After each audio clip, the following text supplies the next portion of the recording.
Good evening, everyone. Welcome to Windows on the World for a Saturday rather than a Friday. We've been doing quite a lot of streams on a Friday. I can take them off now.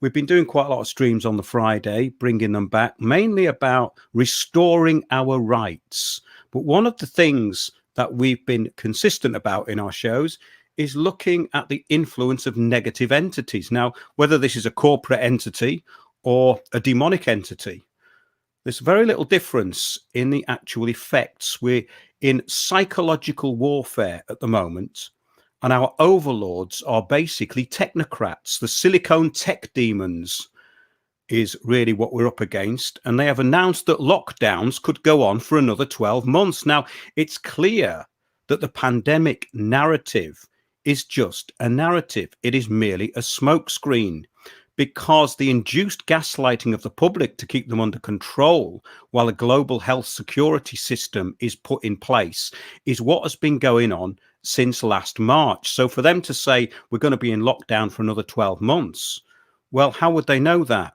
Because if it's a pandemic, then that's got to be reviewed every 28 days. But the legislation they've brought in actually makes it possible for this to happen. That's the Coronavirus Act of 2020. So the mind virus is being induced through consistent negative programming and fear. And that's also the subject of tonight's show. The public are being bombarded now with fear-inducing negative propaganda, especially in the UK, because the UK is being made an example of. It's going to be brought down first. This was clearly stated in the early 90s.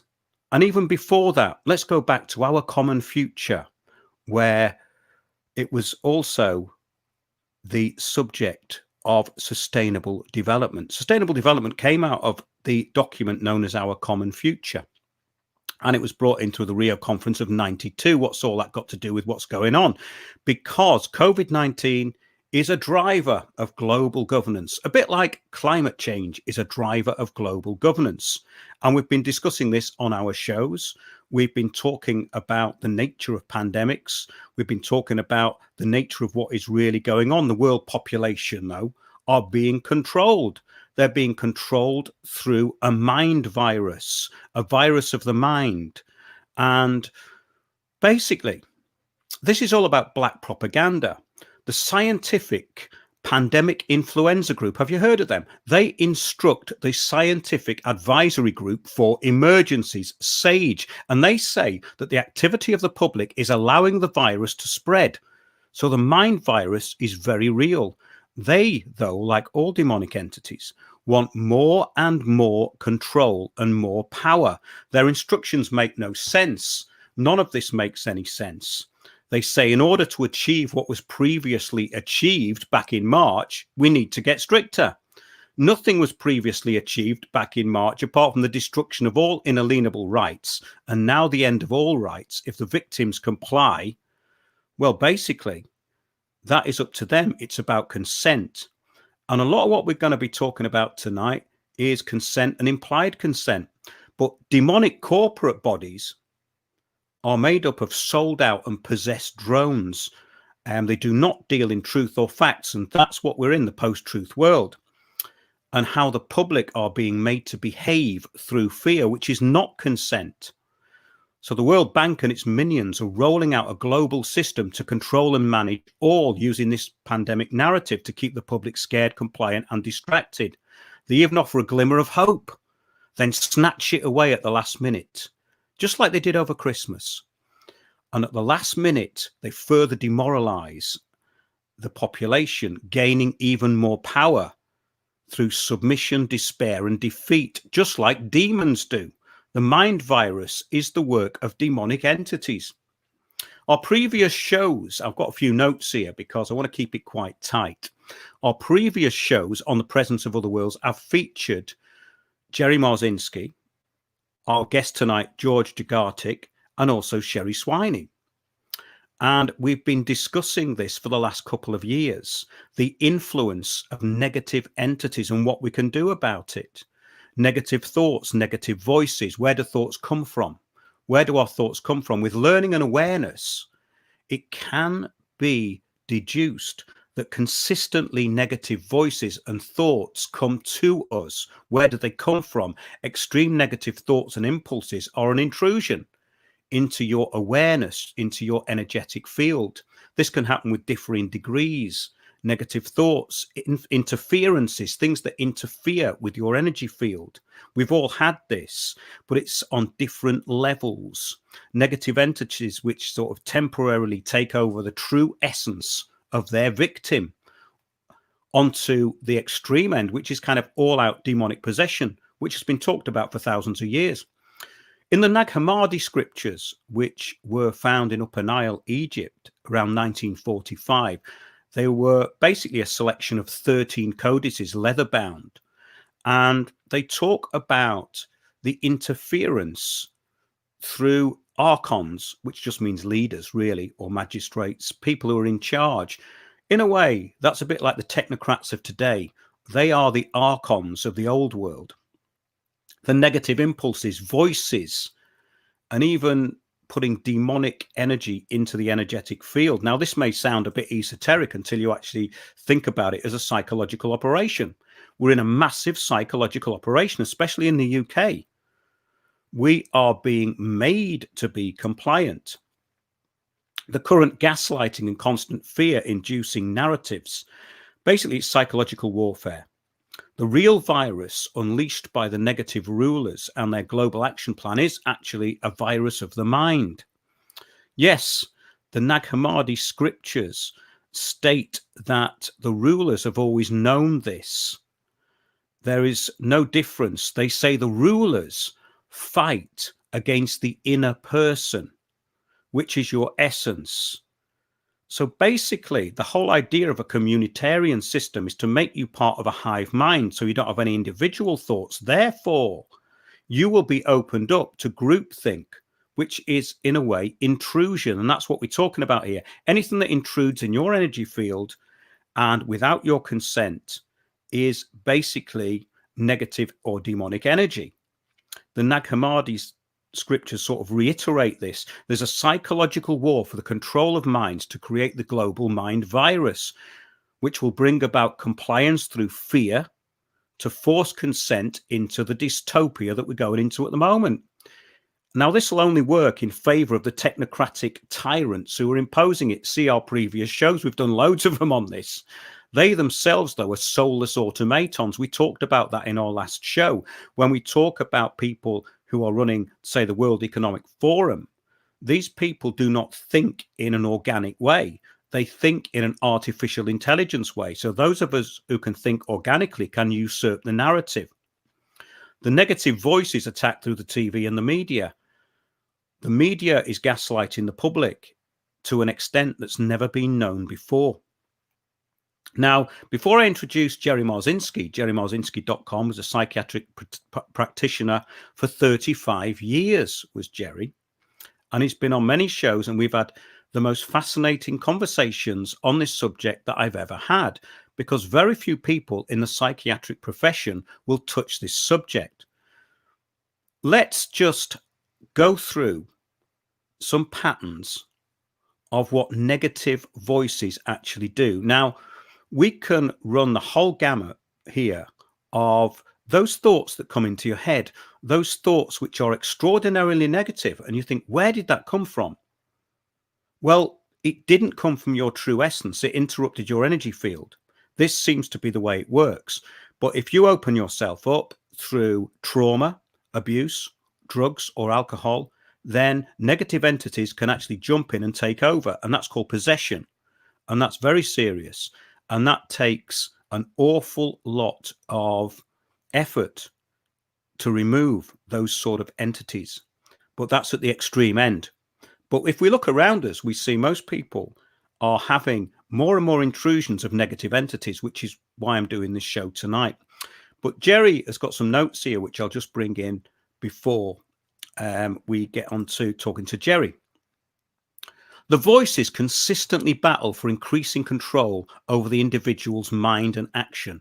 In other words, once these voices or entities take hold, they want more and more power over the individual until they actually possess the individual, and they can drive the individual to incredibly negative acts, which are detrimental to the individual and all those around them. These negative entities seem to feed off fear and trauma. Have a think about that, and have a think about what brought fear and trauma into your life, and try and make some sense of that statement, because it's incredibly important, and it's something that I learned an awful lot from. They will consistently and constantly maneuver to snag their victim's attention, insert negative thoughts into the thought stream. Voices are consistently negative, derogatory, insulting, abusive, and destructive. They fake positivity, and they can fake being helpful, but invariably turn on their victim once they gain the victim's trust, which is exactly what the government in the UK and their psychological steering teams are doing to the public. There's no difference. The voices consistently work towards the creation of a prolonged negative emotional state in their victim, including anger, paranoia, anxiety, guilt, shame, and drive their victim to generate every negative emotion possible. Now, isn't this interesting? Because that's exactly what BBC News does all day long. And they also coerce you into this idea of community. In other words, if you're not joining in, then you're in the wrong. It's called communitarianism. I had to get that in. The voices consistently oppose religion. This is interesting. They become noticeably disturbed if their victim repeats the 23rd Psalm, the Lord's Prayer, or songs like Amazing Grace. This is what Jerry's found in his extensive research and experience over the years. They actively oppose the reading of the Bible. Why would a hallucination, this is what the state say these things are, this is what the psychiatric profession say these things are, why would a hallucination consistently oppose religion?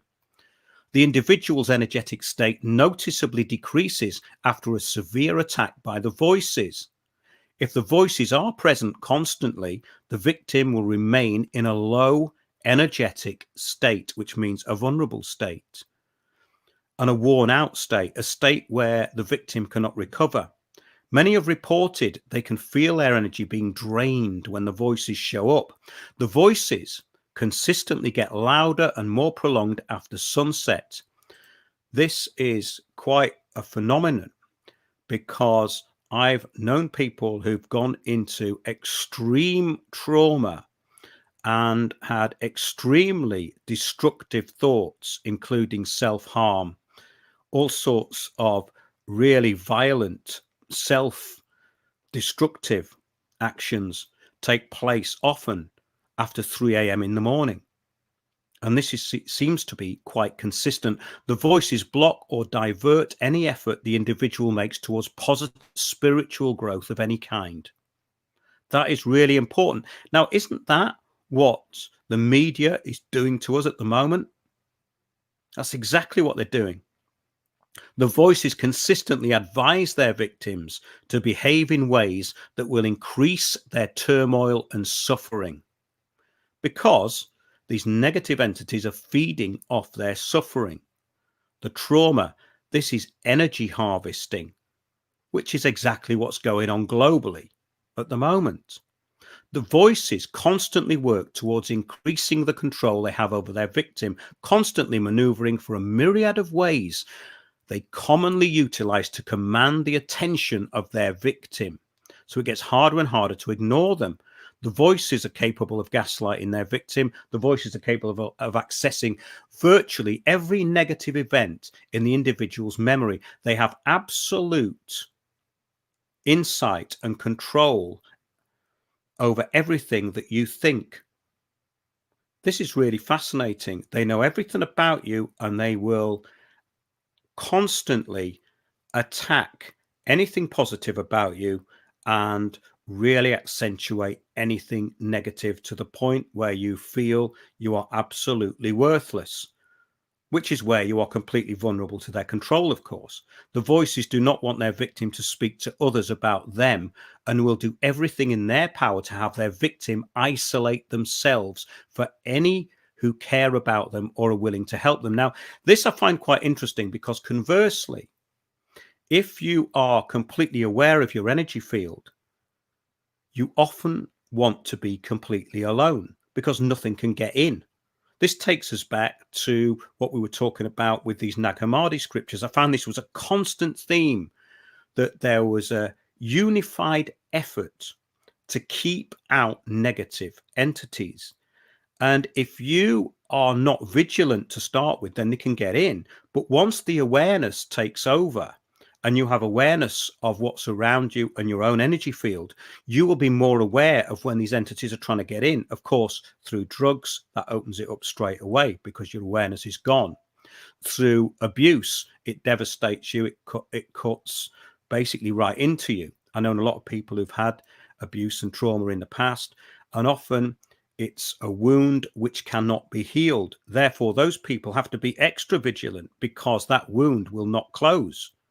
Now, this all may sound abstract, but people who've experienced this will know what I'm talking about.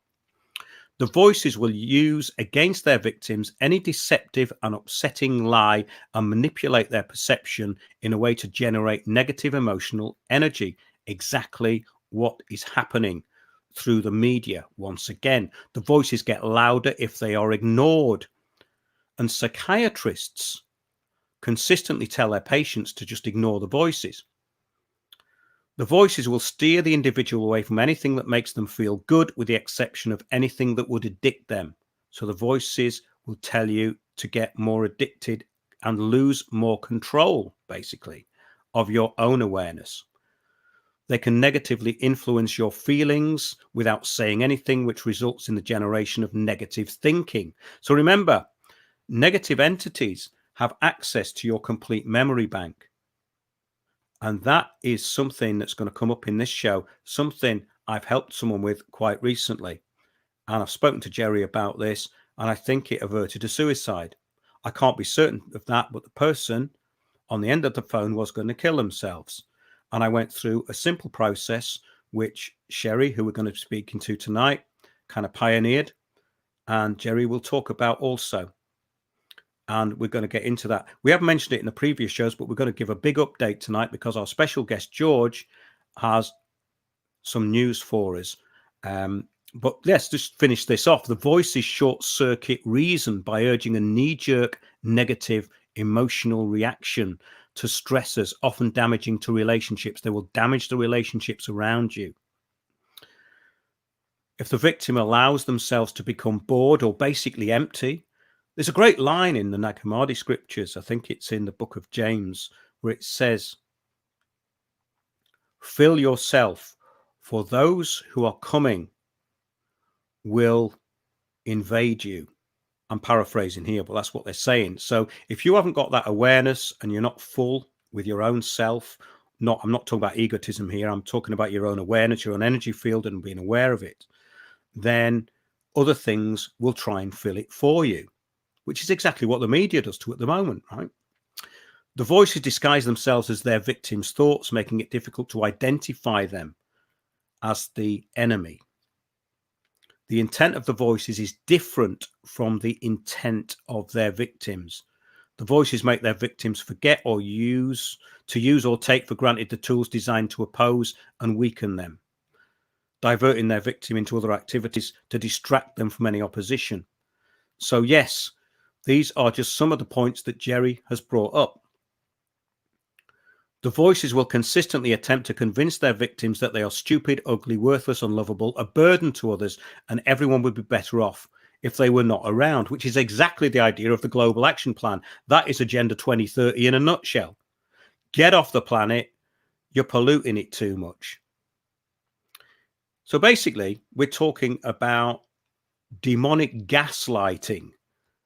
And that demonic gaslighting is happening to us through the media, which is why this show tonight is going to be so important. The voices will constantly attempt to pull their victim away from consensual reality and pull the victim into their negative, hellish world. Now, this is something I've experienced around people who've been disturbed by entities, is that they will get you into trouble. They will bring trouble upon you to drag you into this world. And it's a horrible feeling when you know that this is going to happen and there's nothing you can do to help the victim at the particular time. And I've been through that as well. So, okay, without further ado, I will introduce Jerry. But first, I'll just give you the definition of hallucinations. Just is right at the end here. A sensory experience of something that does not exist outside the mind, caused by various physical and mental disorders or by reaction to certain toxic substances, and usually manifested as visual or auditory images. Now, what we're talking about tonight are not hallucinations. So that's just something to think about. I'm going to now introduce Jerry. Okay, Jerry. There you go. Hey. Bit of a long introduction, but I think a necessary one. Well, yeah. What Mark just read you is a list of patterns that the schizophrenic voices run, and this comes from years and years of working with schizophrenic patients. It comes from Sherry and George are in the background here. We'll have them on in just a second. But every single one of these is a pattern that these voices run. Now, psychiatry, the psychiatric mafia, is intent on making us believe that the voices that schizophrenics hear are hallucinations. However, if they run consistent, predictable patterns, then they're not hallucinations. They're something else. What controls them, what holds them onto these patterns? There's something that holds them onto these patterns. And we've defined what, 23 of them, something like that. And there's more out there. They can't be hallucinations if they're patterns. But the psychiatric mafia is intent on making you believe that the voices which drive schizophrenia, which are one of the top 10 illnesses on the planet, they don't know what causes it. So they make things up. They're intent on keeping people convinced that there's some kind of physiological, biological cause that their medications treat, but they haven't been able to find one. They haven't found the schizophrenia germ. They haven't found the schizophrenia gene. They haven't found anything. They haven't found any proof of a chemical imbalance because there is none. So what they're doing is treating millions of people, at least here in the US, with these toxic neuroleptic drugs that they've come up with that are extremely expensive and some of the most dangerous drugs in the medical profession. So what I want to do is kind of dip into, before I introduce Sherry and George, who have had firsthand experiences with these voices. And, by the time you get off this broadcast, hopefully you'll be convinced that these voices are not hallucinations. There's something that keeps them on this track. So I probably ought to tell you a little bit about me. I spent my first 7 years of my career working in the biggest psychiatric hospital on the planet.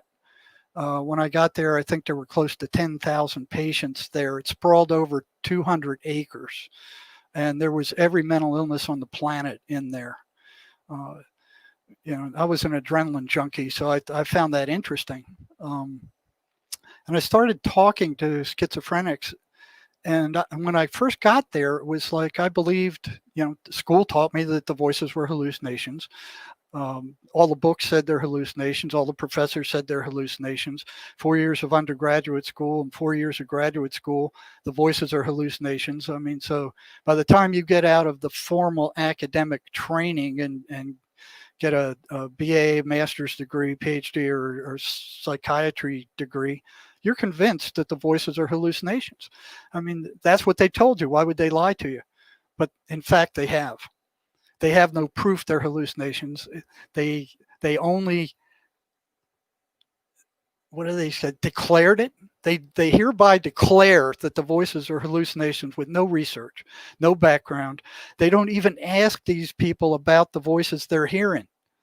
For the most part, and I'd say this is probably 98% of the cases, when a psychiatrist hears that a patient is hearing voices, they go, well, ignore them.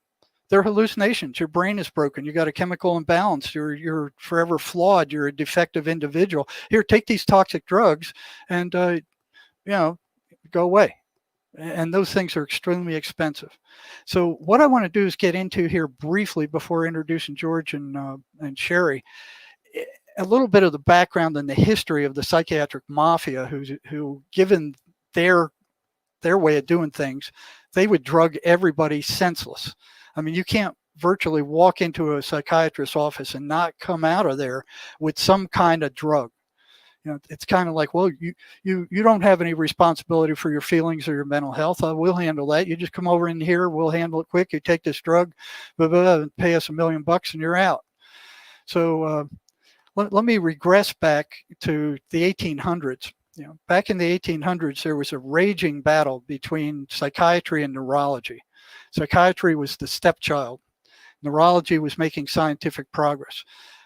Psychiatry was in a battle with the psychoanalysts, and you know, the psychoanalysts were expensive, and you know, at least they were talking to people. Psychiatry was like the secondhand stepchild of the medical industry. There was no germ they were treating. They didn't know what they were dealing with. So the way they treated mental illness was you know, all these torturous things. And if you read our book, you'll see a history of the torturous things they did to schizophrenics and the mentally ill, experimenting with them, shocking their brains, poisoning them with insulin, putting them in insulin shock, freezing cold baths, douches with grapefruit juice and all. I mean, it was just horrendous what they did to these people. So in 1891, you know, all they had really back then was chains and straitjackets, which were invented in France to control this population. So these people started being sent to hospitals. Then the one I worked in was probably more humanitarian back when it first opened, back before the Civil War, than any since then.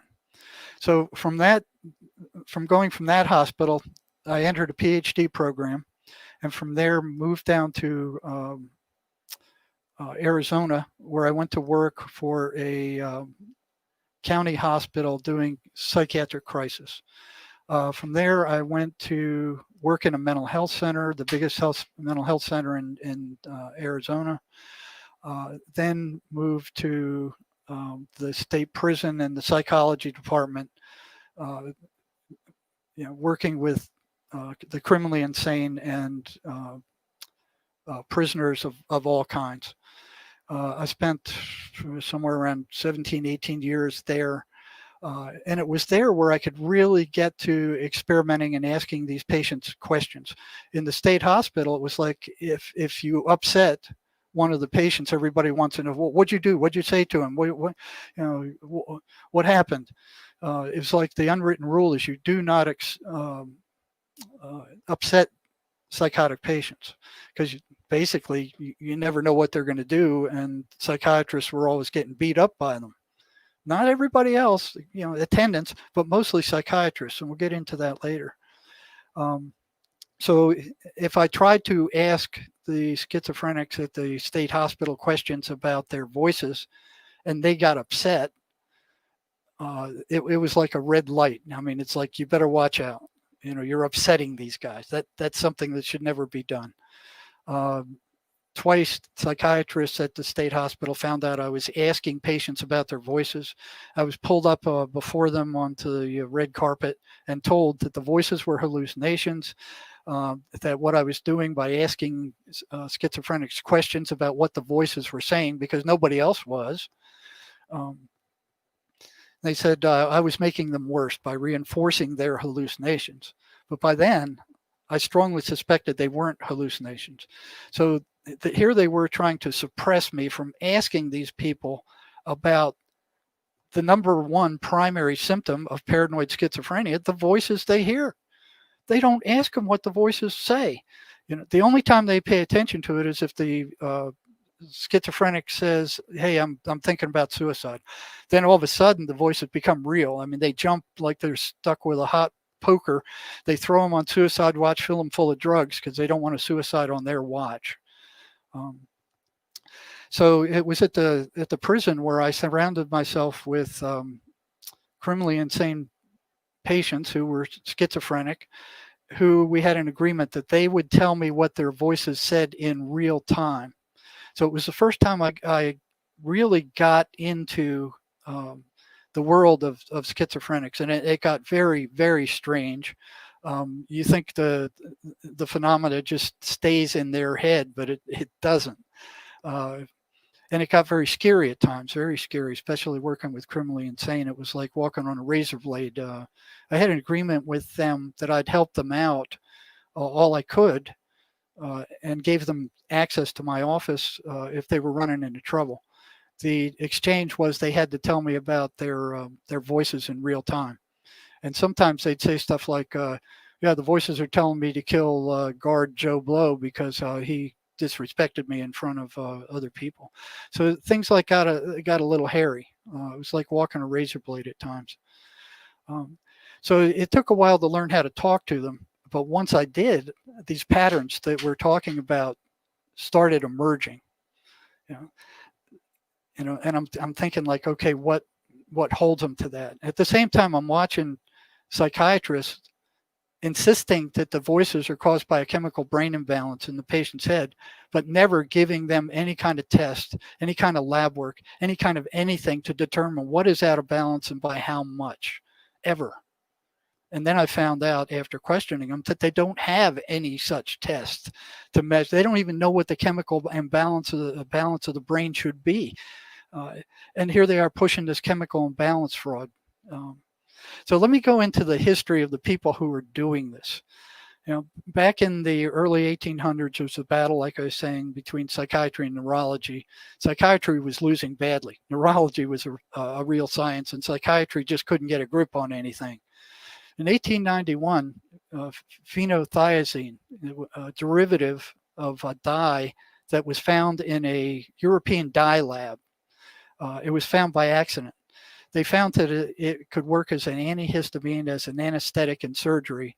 And later on, they found that it was really useful in dumbing down entire psychiatric populations so staff didn't have to fight with the mentally ill or try to stuff them into a straitjacket. So here they had a means of controlling these people. Other than their barbaric treatments they had been using, which were emetics, were things that made these mentally ill people sick. So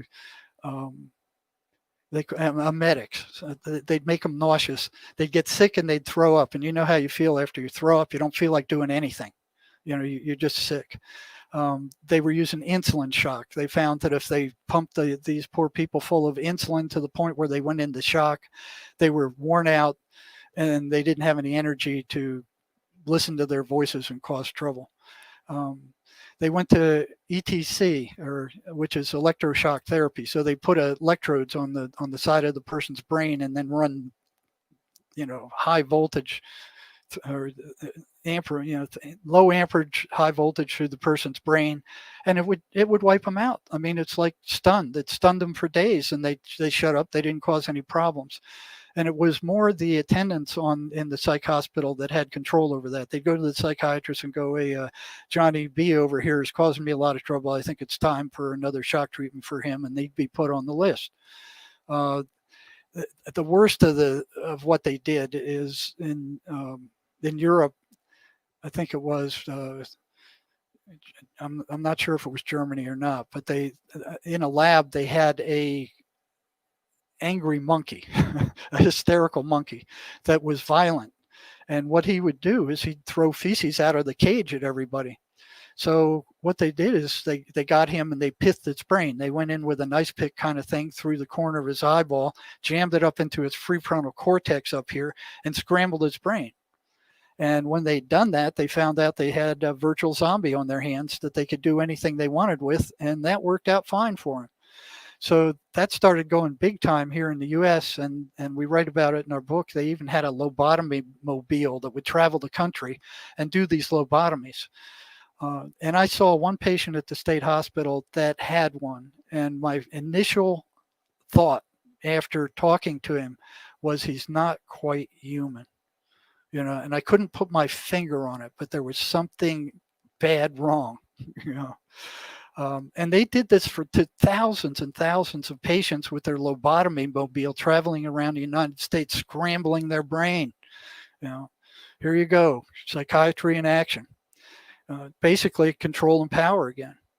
So this went on until 1910 when the Rockefellers came in, and they go, hey, these psychiatric drugs are taken off. We have to take control of these and the medical drugs. So what they did is they bought off Congress. In 1910, the Rockefellers and the Carnegie Foundation pushed through the infamous Flexner Report, which basically shut down licensing of all medical schools other than those teaching pharmacology. All the others were called quacks. All the other therapies that existed at that time, the Tesla violet ray, electric therapies, naturopathies, all these other different kinds of natural therapies that were developing around that time were immediately shut down, made illegal, and the only legal doctors were those who attended medical schools who taught pharmacology. All the rest of them were outlawed. They couldn't produce licensed doctors. Thanks to the Rockefellers and the Carnegie Foundation, and again, another payoff to Congress. They pushed this bill through Congress and it became law. That wasn't for the public interest at all. So they kept working on these phenothiazines, and by 1951, they were in fairly common use. They were used to drug down entire psychiatric populations, and anybody who came into a psychiatrist was given these things. You complain of voices, you're given basically a chemical lobotomy. So for over 10 years, when they put this, when they started using this drug, they had no idea what it did or how it worked. So as things progressed, they started blaming schizophrenia, the cause of schizophrenia, for everything under the sun. First, it was the mothers, then it was genetics, then it was food. One thing after another, and recently they settled, oh well, it's a chemical imbalance in the brain of these patients. They're chemically deformed, their brains are broken, they're less than humans.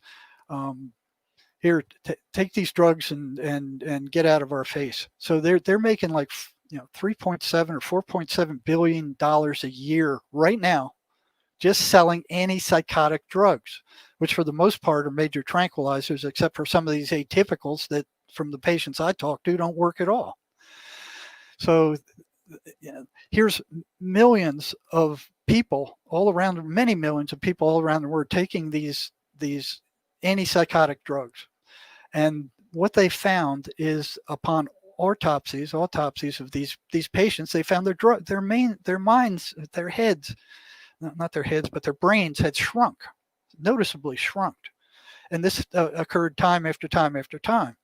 So they published a paper on it, and the psychiatric mafia and the big pharma come up and go, oh no, it's not the drugs, it's the schizophrenia.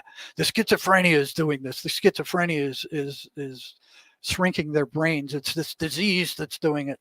So they some of these more honest researchers got some monkeys, and they fed some of them, a placebo, and they gave the rest these antipsychotic neuroleptic drugs.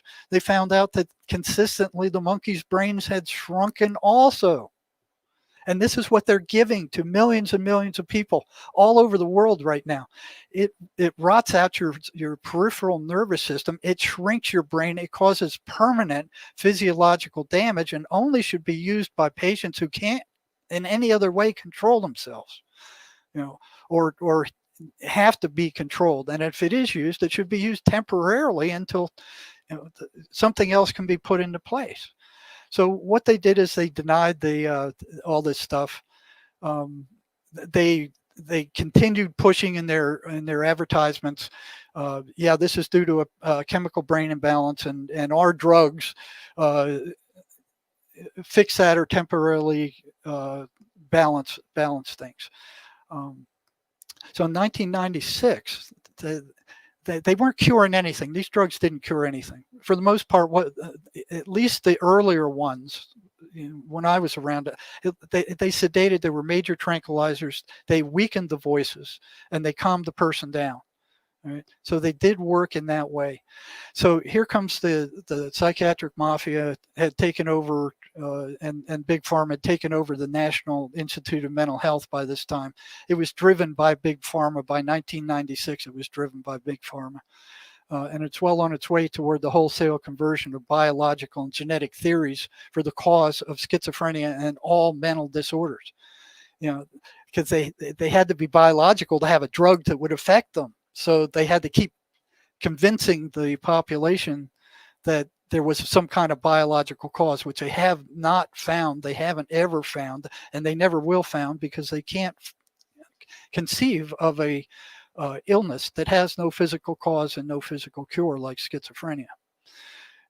So basically, they had no cure. They didn't know what caused it, and they were drugging these people down by the millions. So starting in 1952, they had the Dictionary of Mental Disabilities, or DSM-1. In 1952, it had 106 psychiatric diagnoses. By 1998, it had 256 psychiatric diagnoses. By today, DSM-5, 297 psychiatric diagnoses. Now, you might think these diagnoses came from research. I mean, somebody's in a lab, somebody's proven things. I mean, here's hardcore anything. No, these are all made up. Every single one of them is made up. They don't have a test for any of them. There is no lab work. There is no EKG, the EEG. There is nothing. They have no biological test. There is no germ. This is not a biological thing. But in order to make money, they got to keep pushing it as a biological thing. And what happened here is they kept fabricating these mental diagnoses, and then Big Pharma would come up behind the psychiatric mafia and say, "Oh, okay, well, we'll make a medicine for this," and they go out and they sell it, and you look at your TV, and here comes all these commercials. Yeah, if you have this thing, we have a medicine for it. Look at this. Ask your doctor. And 6 months later, they're all being sued. So right now, 1 out of every 6 Americans is on some kind of psychiatric drug. And what the medical establishment is doing, especially the psychiatric mafia, is you're incompetent to deal with your own feelings. You're incompetent to deal with your own spirituality. We got to do it for you. Here, come at us and get these pills.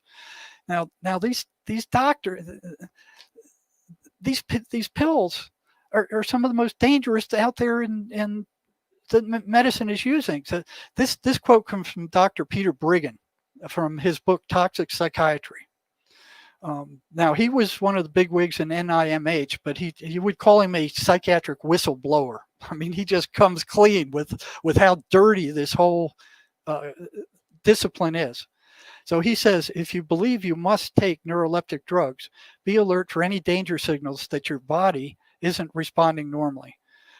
Almost any organ can be adversely affected by the neuroleptics: eyes, nose, ears, throat, internal organs such as the liver, stomach, intestines, cardiovascular system, and sexual organs, the skin, and of course the brain.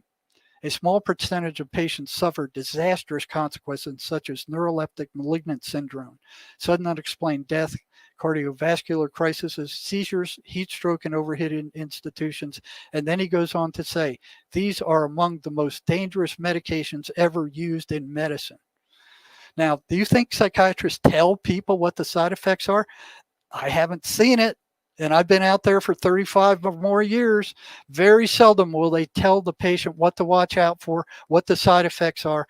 And the people who take these drugs, the schizophrenics, they're not going to look at the labels and read all the side effects. But if they did, they would see a horrendous long list of them. All right. So, they're established with these drugs.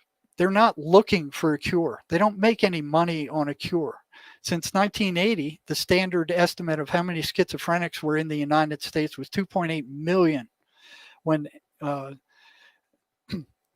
National Institute of Mental Health was criticized for not spending enough money on schizophrenic research, they manipulated their statistics in their report. and dropped the number of schizophrenics in the US from 2.8 million to 750,000. So NIMH is another pawn of big pharma and the psychiatric mafia. So they manipulated the statistics. So it went from like spending $19 per patient to like now all of a sudden they're spending with, when they drop the numbers like that, now they're spending like $35 a patient, and they're out of the woods as far as criticism.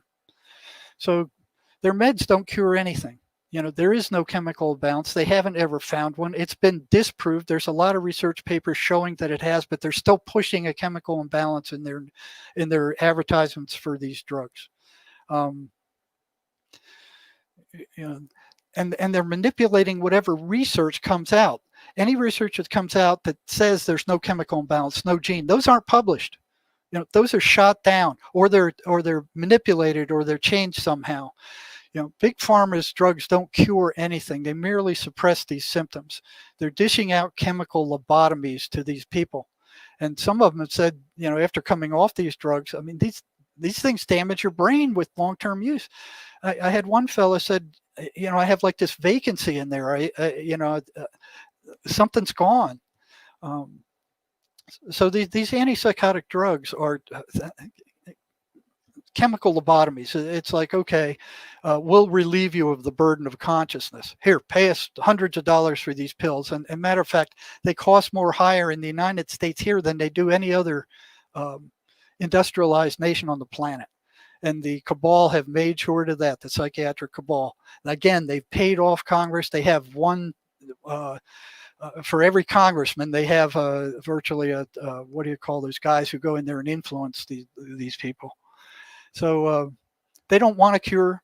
They're not looking for a cure. They don't make any money on a cure. They don't make money curing people. They make money on constantly, poisoning them with these psychiatric drugs, and appointments. You can't go over the counter. In Mexico, you can walk in there over the counter and get these drugs. These are not abusable drugs. Nobody likes them. They're awful drugs. You can't even keep the psych patients on them. They throw them away. They flush them down the toilet. Nobody likes these drugs. They are not abusable. There's no reason for them to be controlled by the psychiatric mafia. In Mexico, you go to see a psychiatrist. He diagnoses you. He recommends a certain drug. After that, as long as that's working for you, you don't have to keep going back there every friggin' 6 months and paying this guy hundreds of dollars to sit down, write out a prescription that takes him 15 minutes and send you on his way, ripping off the insurance companies and everything else on the way. No wonder the health costs in the U.S. are insane, because of this mafia bull crap. So what they're spending for research now is a pittance. It's clear after manipulating the statistics for making it look like it's not a problem. It's one of the top 10 health problems in the world. Schizophrenia, and this is the way they're treating it. So those who take these drugs have this whole list of nasty, nasty symptoms. They can't sleep, neuroleptic syndrome, sexual dysfunction. They're fogged over. There's this nervous anxiety. I'll let George talk to you more about that later, because he's just recently got off those things. But they're dangerous drugs. And right now, as we speak, there are 1,194,805 children on these drugs. They are poisoning your freaking children. This is ridiculous. So what does it do? It results in an assault rate by patients against their psychiatrists that are higher than any other doctor practicing. So the assault rate on psychiatrists by patients in a study of 120,000 assaults from 1987 to 1992 over 5 years was done, comparing the assaults upon psychiatrists, doctors, and regular jobs. So the assaults for all jobs was 12.6 per thousand. The assault rate for medical doctors, other than psychiatrists, was 16.2 per thousand. The assault rate for custody staff working in psychiatric hospitals 24 hours a day around psychiatric patients was 69 per thousand. Now get the assault rate for psychiatrists.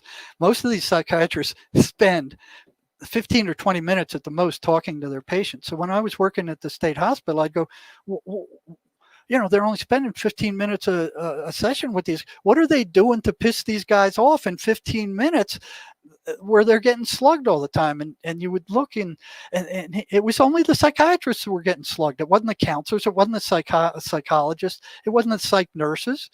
It wasn't any of the support staff. It was the psychiatrist. And one after another, you'd hear it through the prison grapevine. So what's going on there? And then you look at another factor. You figure, okay, suicide is a measure of the stability of a population. The schizophrenics have one of the highest suicide rates of any of the mentally ill. So you would say it's not a stable population, right? Then you look at the suicide rate of the normal population. It's 11 per 100,000. You look at the suicide rate of schizophrenics, it's 65 for 100,000. You look at the suicide rate of psychiatrists, it's right up there with the schizophrenics. It's I think it was 64 for 100,000. So these people are running our mental health centers. They're running our mental health system, and they spend hardly any time talking to people. They're just dishing out drugs. They're drugging everybody senseless and making a fortune doing it. And way this is legitimate. This is what our mental health system does. So, it's clear with anybody who has worked with schizophrenics for any length of time that it's the voices that drive schizophrenia. It's the voices which cause them to do these things. How many times have you heard on TV, hey, this guy murdered a bunch of people and his voices were telling him to do it. So him and the voices get locked up. So they won't even ask. Psychiatry, educational institutions, big pharma, none of the researchers, they won't even ask schizophrenics. What are the voices telling you? What are they doing? How are they reacting? When I saw they were running patterns, I moved in to start to disrupt those patterns. And then the voices would tell the patient, hey, we don't like him. He's pissing us off. And then they would report that to me. Until, and even after working with these people for decades, I still thought it was some faction of the subconscious mind. I didn't believe in demons. I didn't believe in that kind of stuff. I mean, they exist, but it's like, no, this is some faction of the subconscious mind. Until these guys started improving when we started disrupting what the voices were saying. And then one day, one of them comes into my office and he says, what you're doing is dangerous. And that perplexed me because I didn't think so. That's when the voices are in their heads, not mine. They can't get out. And then one came in and he said, I want to talk to, or the voices want to talk to you. And that never happened. It was always the patient would tell me what the voices were saying. And this time he comes in, he sits down, and I said, well, what do they got to say? He says, this came out of his mouth. You have no right to interfere with our way of life. And he said, that was the voices. And he went, that wasn't me, that was them. I didn't say that. And I said, well, tell them to go stick their head in the toilet or something like that. And he said, they can hear you, they can see you, they see you through my eyes. And that took me back too. I mean, they're looking through his eyes, they're using his ears.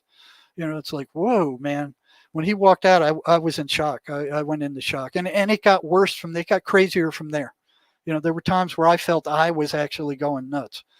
But the bottom line is, if there's going to be any cure for this, the patterns that the voices run, those patterns that Mark just told you about, have to be examined. Now, we've already proved that if you break up those patterns, the patient improves. So we have two other guests here who have firsthand experience with the voices, and that's Sherry Sweeney, who I've been working with. We've been fighting the deep state and the prisons and somebody for probably 30 years or close to it now. We wrote a book together, which probably wouldn't have never got done if she wasn't behind me, poking me with a hot poker. And then we also have George Jagatic, who looked me up. And, I get a lot of crackpots that are writing me. And he sent me this paper, and I started reading it, and I got, hey, this guy knows what's going on. But yet he's reporting he's still struggling with the voices. So I'm like, this is interesting. And he said he worked as a therapist in a state hospital in New York. So I contacted him back, and we started working together, hammering his voices. And he's taught me about as much as I taught him. So Sherry's, I believe, has got a BA in engineering, civil engineering. She worked as a civil engineer for many years. As a young woman, she struggled with the voices and found a way to beat them on her own. She would not go to a psychiatrist. She would not take those drugs. And she reasoned her way through this. I tell you, she's a lot more logical than I am. Now, George, he worked as a therapist at that state hospital. The voices, I'll let him tell you his story, but he got addicted to amphetamine, and amphetamine opens you up to these voices like nothing before. I've seen more people go psychotic on amphetamine than anybody else. So he started using them. He started hearing voices, and they got pretty bad. So he moved from New York back to his home in California. And I'd like to bring those two guys on now and let them tell you a little bit about their backgrounds and their story, because you're getting it from the horse's mouth here. I'm not just telling you that, okay, I observed this, I'm just one guy. I mean, there's hundreds of patients I work with who have exhibited these same things and have endorsed these patterns. So let's get these other guys kicking in here now, and let them tell you a little bit of their stories. Thanks, Jerry. That was great. Yeah, I'm going to bring in Sherry and, of course, George. I think it would be great just to make a few points here, because I've been speaking to Jerry for many years, and when we first chatted over Skype, we talked for a very long time. And I was astonished by what he'd done, because I'd heard him on the internet, basically just doing some interviews, and I never thought I'd ever get to speak to him. And the incredible thing was, a friend of mine, Kevin Boyle, who's been on our shows quite a bit, who also explores this kind of area, said that he knew Jerry. So we got in touch, and we had about a 5-hour conversation on Skype. And there were things that I'd experienced that we both shared experiences. Jerry's obviously massively experienced in this field. I just had personal experience with people I'd interacted with who unfortunately had become victims of these negative entities. And it was something I'd been fascinated with for years. So I've just been reading the comments. Yeah, some people are talking about psychology and psychiatry, and it's quite interesting to see the comments. And I do generally think we have quite an informed audience, but this is an area where I think people can be kind of swayed off the path in a way, because they will say, well, it could be this, it could be that, it could be something else. We're trying to bring you an absolute way of looking at this, because when you look at all the evidence, and I've actually experienced these negative entities attacking, and I've had quite a few experiences of this. And if people aren't aware, then these things can just jump in. And there are many examples of this. There's a great book actually written by Private George Ritchie in the 50s, where he left his body and he saw his drunken friends at the RAF or US Air Force bar getting drunker and drunker when he was out of his body, when he was meant to have died. And he could actually see the negative entities jumping in because they were paralyzed or paralytic with alcohol. And of course, these negative entities feed off drugs and alcohol. I say, of course, because that's been my understanding of it. We're now going to bring in George, and I'm going to leave Jerry up to speak with George so you can hear both of them. So I'm just going to bring in George now. George, join us. Hi, Mark. Good to see you. Hi, Jerry. Glad to be here. Well, go for it.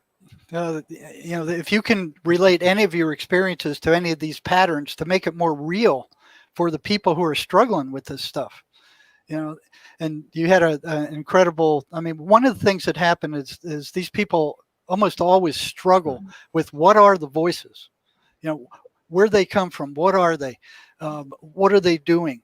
And George is one of the most honest people I've ever seen. He's just so straightforward. He doesn't hide anything. He just comes out with anything, which makes him very interesting to work with. But they all struggle, and they come to three conclusions. Basically, they break up into three. They either believe the psychiatric mafia that these voices are due to a broken brain and there's a chemical imbalance, or they don't know, or they think they're demons. And George has a really good story about when he was struggling to figure out what they were and how they operated, and he was trying to find some hardcore evidence that these things were real and not just some hallucination. So I'll turn it over to you, George, and go for it. Sure. First of all, I'll give you a little bit about my background. I worked in the field of mental health for many years, and I worked in an acute care setting. So I was very familiar with schizophrenic patients, bipolar, major depression, so on and so forth. So I had seen and been around people who hear voices. And just like you said, in all of my education, all my schooling, it was about hallucinations. How do you deal with somebody who believes something that is not real? Well, when I started hearing the voices, it was because of a amphetamine addiction that I struggled with for many years. Currently now I've been sober for a couple of years, and thank God. But I've still have had this experience of hearing voices. Now I have to say it's changed over the years, and I have been able to get it under control to a certain extent, and have had the voices go down an extremely great amount from where they used to be. So if the trajectory is on the right path, I'm looking forward to not having these voices around in a short period of time, but we'll see how that goes. Hey, George, could you regress a little bit and tell them about your experience with psychiatry when you first went to a psychiatrist? What was that like? And then what were the drugs like? What did they feel like when you started using them? What was your experience with psychiatry? Well, first of all, I just want to say that the experience of starting to hear voices, or starting to hear something that is not there, is life-changing. It is something that one can almost barely put into words, and how challenging it is, what a difficult experience it is when you have an experience of hearing something that is so in your experience of reality, that is so constant and pervasive. It is extremely challenging to overcome, extremely challenging. And so one of the paths that people have is psychiatry. And one of the paths in psychiatry that is utilized is medicines and antipsychotic medications. When I first started hearing the voices, it was pervasive. It was overwhelmingly loud, and it had a strong influence on what I did in this reality.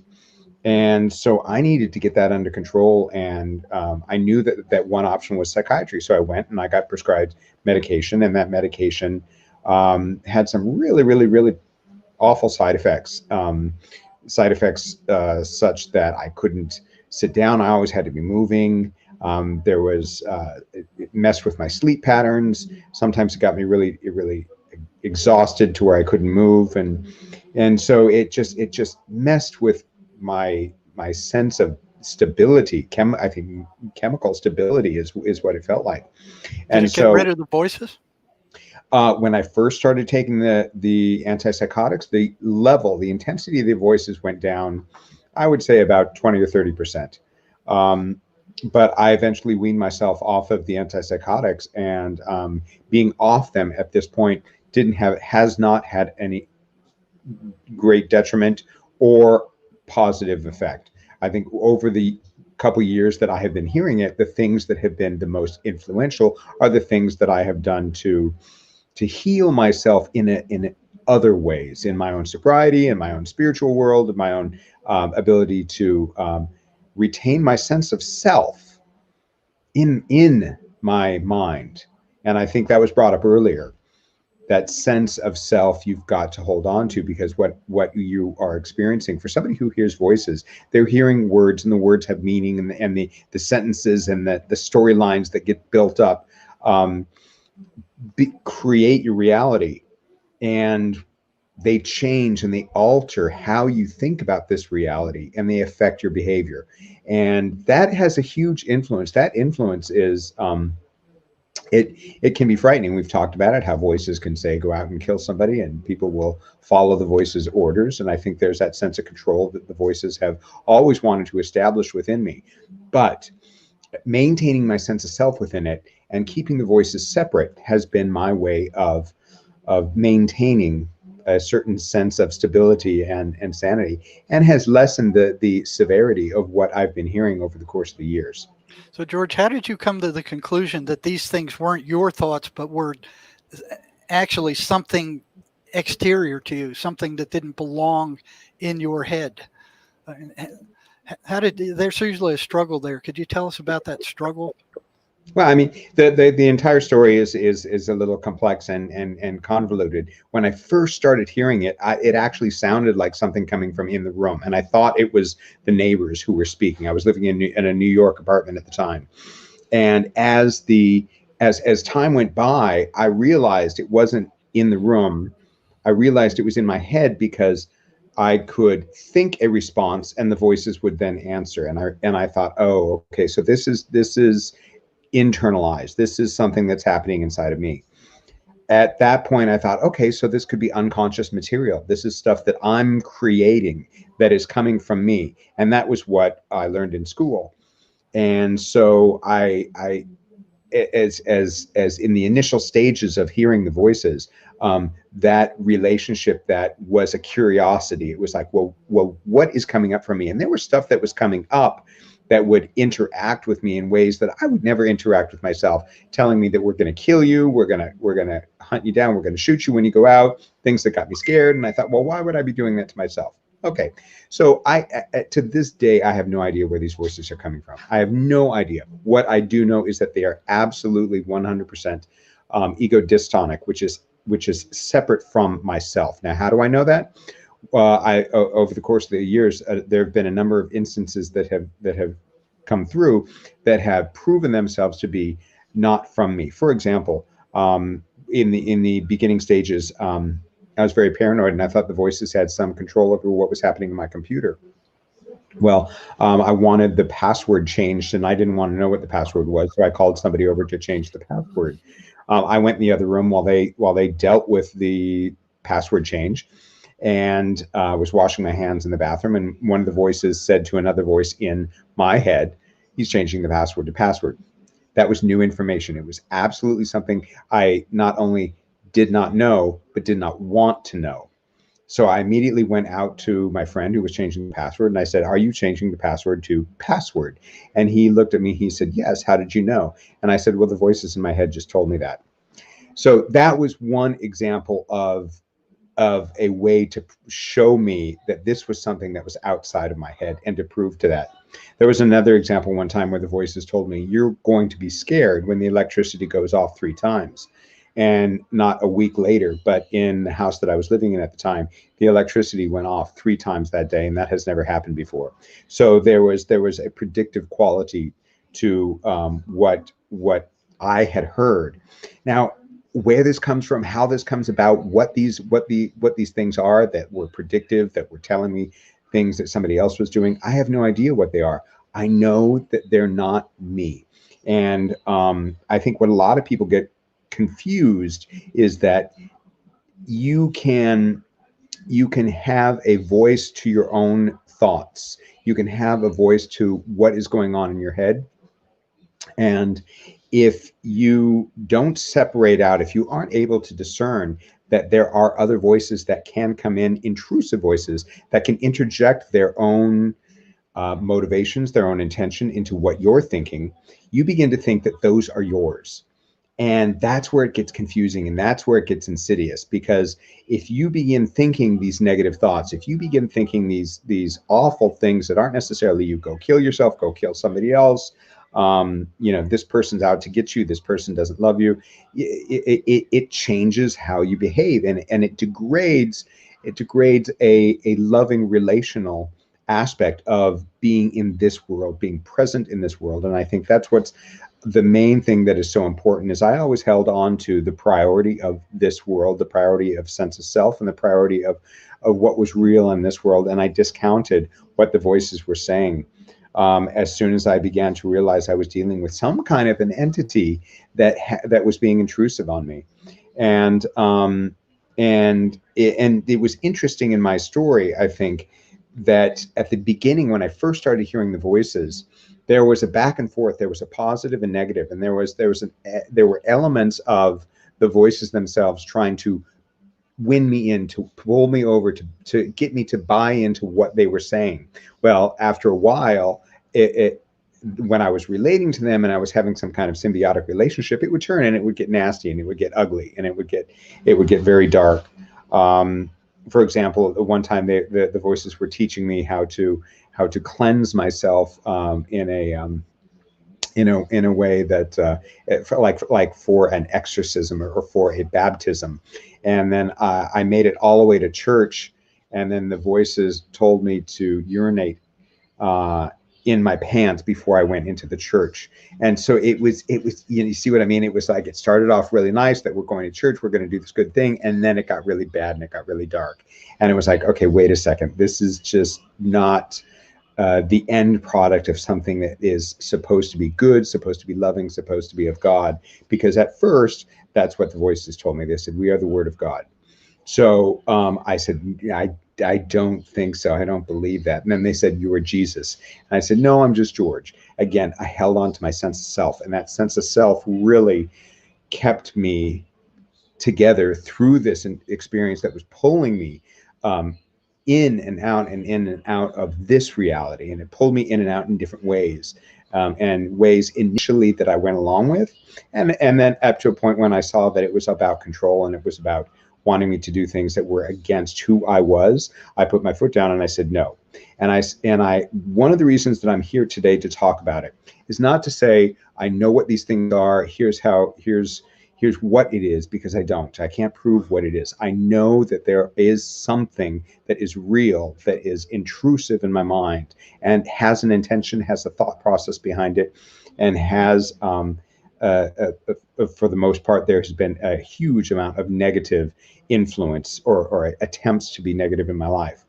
But what I found is I have found ways of putting up barriers, putting up boundaries that have been really clear to maintain my sense of self. And if there's any way I can help people out there to understand that if you have a thought, you've got to ask yourself, was that me? Or was that something else? If you can begin to differentiate between self and other, I think that's the beginning stages of moving forward in a healthy way in this life, dealing with these intrusive entities. And I use the word entities because it is something. It is something that is real, that is out there, that has intruded into the sanctity of my mind. And in fact, early on, these entities asked me that question. They said, what do you think about sanctity of the mind? They asked me that question. And it was interesting because that was what was taken away from me, was that sanctity of the mind. Some of the other boundaries that were really important for me was that I found my own inner voice. And so there are times that I could hear myself thinking in my head, my thoughts. Again, you have to differentiate your thoughts between the other's thoughts. And when the negative entities would begin talking to me or screaming at me or would begin to say anything at me, I would overtalk them. And this overtalking would block the meaning of what they were trying to get me to believe or buy into. It would stop it from getting through. And that has saved me over and over and over and over again. And it was a way of putting a boundary, putting a wall up between me and these voices, stopping the meaning, stopping what I was hearing of getting through by over talking it. Now, if that's not possible, I think there's other ways that Jerry and Sherry have talked about that. It's a lie program. If you begin to have conversations with these voices, you've got to understand that a lot of what they say is simply a lie or is simply another reality. And it's like, no, I don't believe that. That is not who I am. That's not what I believe. That is a lie. And then you move forward in this reality with this priority. If the voices tell you that person doesn't like you, that's a lie. I don't believe it. And then you move forward in this reality. And if you want to go as far as to talk to that person and say, hey, check in, how's our relationship doing? You know, anything I need to check in with you about? It's this reality that is the priority, not the voices in your head, because what happens is the voices try to pull you away from this reality into some made up belief system in your head that is co-created with you and the voices. And it can be done in a very, very negative way. So there's something that is insidious that is happening. And there are ways that I think people need to be aware of how to protect themselves from this, how to become aware of these things that are out there that are impinging themselves on who we are as human beings in our thought process, in our day-to-day lives. And Mark, I think you talked about that quite well as you opened the show. I thought it was really fascinating what you said, George. And incidentally, you look a lot better than when we last talked. I don't know whether it was because it was later at night or something, but you seem to be a lot more focused. And what you said there to me was quite extraordinary, because it's the way that I've been trying to explain this, and you did it perfectly, in that you are consciously aware that you are in the presence of something else. And this is the battle. This is what it's about, because I was going to bring something up that I was going to ask you about. Have you ever been in a situation with these voices where you knew they were leading you into an impending catastrophe, and you were able to possibly see that and keep yourself focused within your own energy?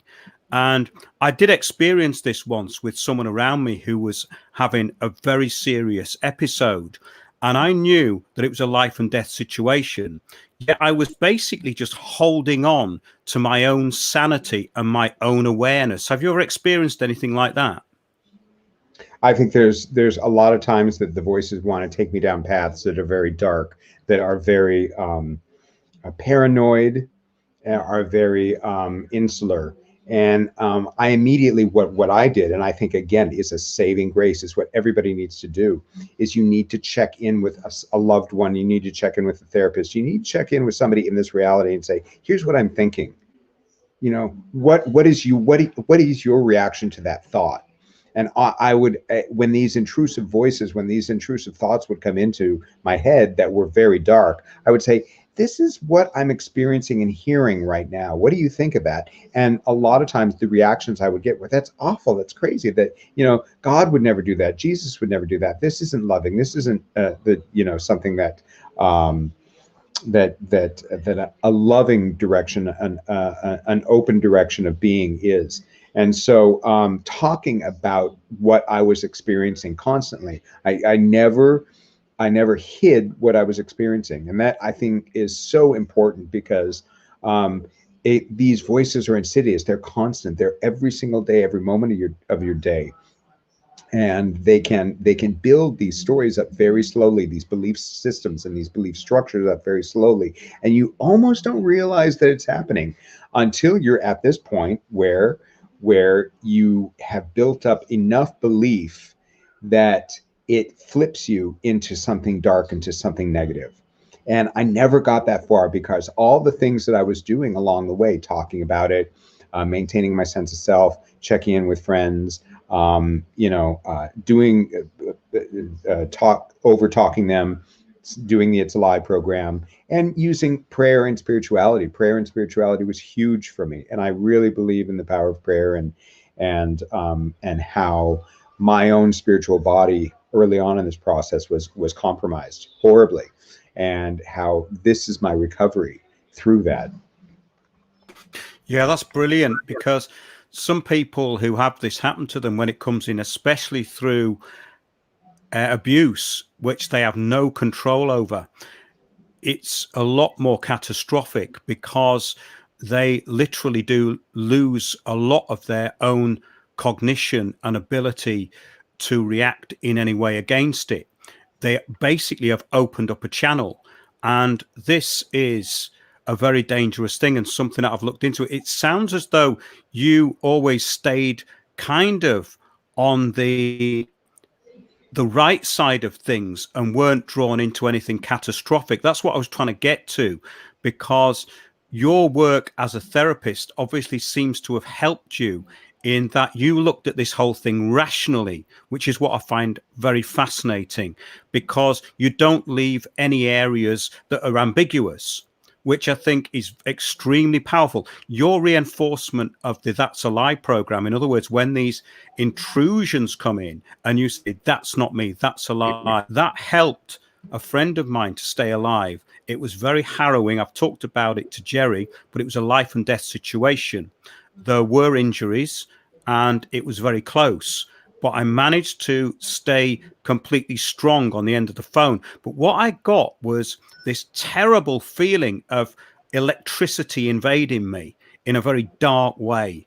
And this is what me and Jerry originally talked about, this kind of intrusion that happens. I don't know what that is, that's for sure. But yeah, I think you're a real inspiration there, George, with what you've gone through and the way you present it. I think we maybe should bring back in Jerry, and then he can introduce Sherry Sweeney, our last guest for tonight. Well, And Mark, just to underscore you a couple of Yeah. times, and that electrical intrusion in your body. Mm. There were many times over the course of this experience in which I felt that there was something that actually affected my body, not just voices, but affected my feelings and affected my physical body. And if I could just quickly tell the story, there was one voice in my head that I called the town crier. I imagined him as a young boy. Now, this is absolutely true, and is something that really opened up my head to the wider universe, because of how unbelievable it was. But in any case, the town crier was one character in my head. One evening, I was having a conversation with town crier in my head, and he told me he was in the garage. So I actually went out to the garage and I opened the door, and town crier said he came into the room I was in. There was another door, it was a vestibule that was shut, and he and I were in that vestibule. I went out of the vestibule, turned the light on, and town crier in my head was saying, no, turn the light off, turn the light off, turn the light off. So I opened the door and went into the bedroom that I was in. I laid down on the bed and I felt this entity invade my body, and I felt this entity in my chest, and I felt the tightening of my entire chest, and I felt there was this internal struggle going on, almost as if this entity was wanting to stop my heart. And I lay there, and energetically I pushed this being out of my body, and it left, and town crier was gone out of my head and gone out of my body. Now, I live with my stepfather, who's 94 and blind, completely blind. And my stepfather sees people coming through the bedroom at night. Well, the next morning, before I ever said anything to him about the experience that I had the night before, he said, I saw somebody come through my room last night. And I said, oh, well, that's interesting. Who was it? He says it was somebody new. It was a young boy. Now, and that's exactly who town crier was. So here's this situation where he and I, in two separate rooms, both experienced an entity of a young man. One was in my body that was battling me, and one was a vision that he had, and he's completely blind. So, I mean, if that doesn't shake you to your core, I don't know what does. These things are real, and they play out in different ways. But they are a part of our reality and part of something that we need to be aware of in ways that most people aren't. That's really brilliant, George. Yeah, I had a very, very similar experience many years ago. And I was told by a friend of mine that somebody had hung themselves the night before I'd been in this flat.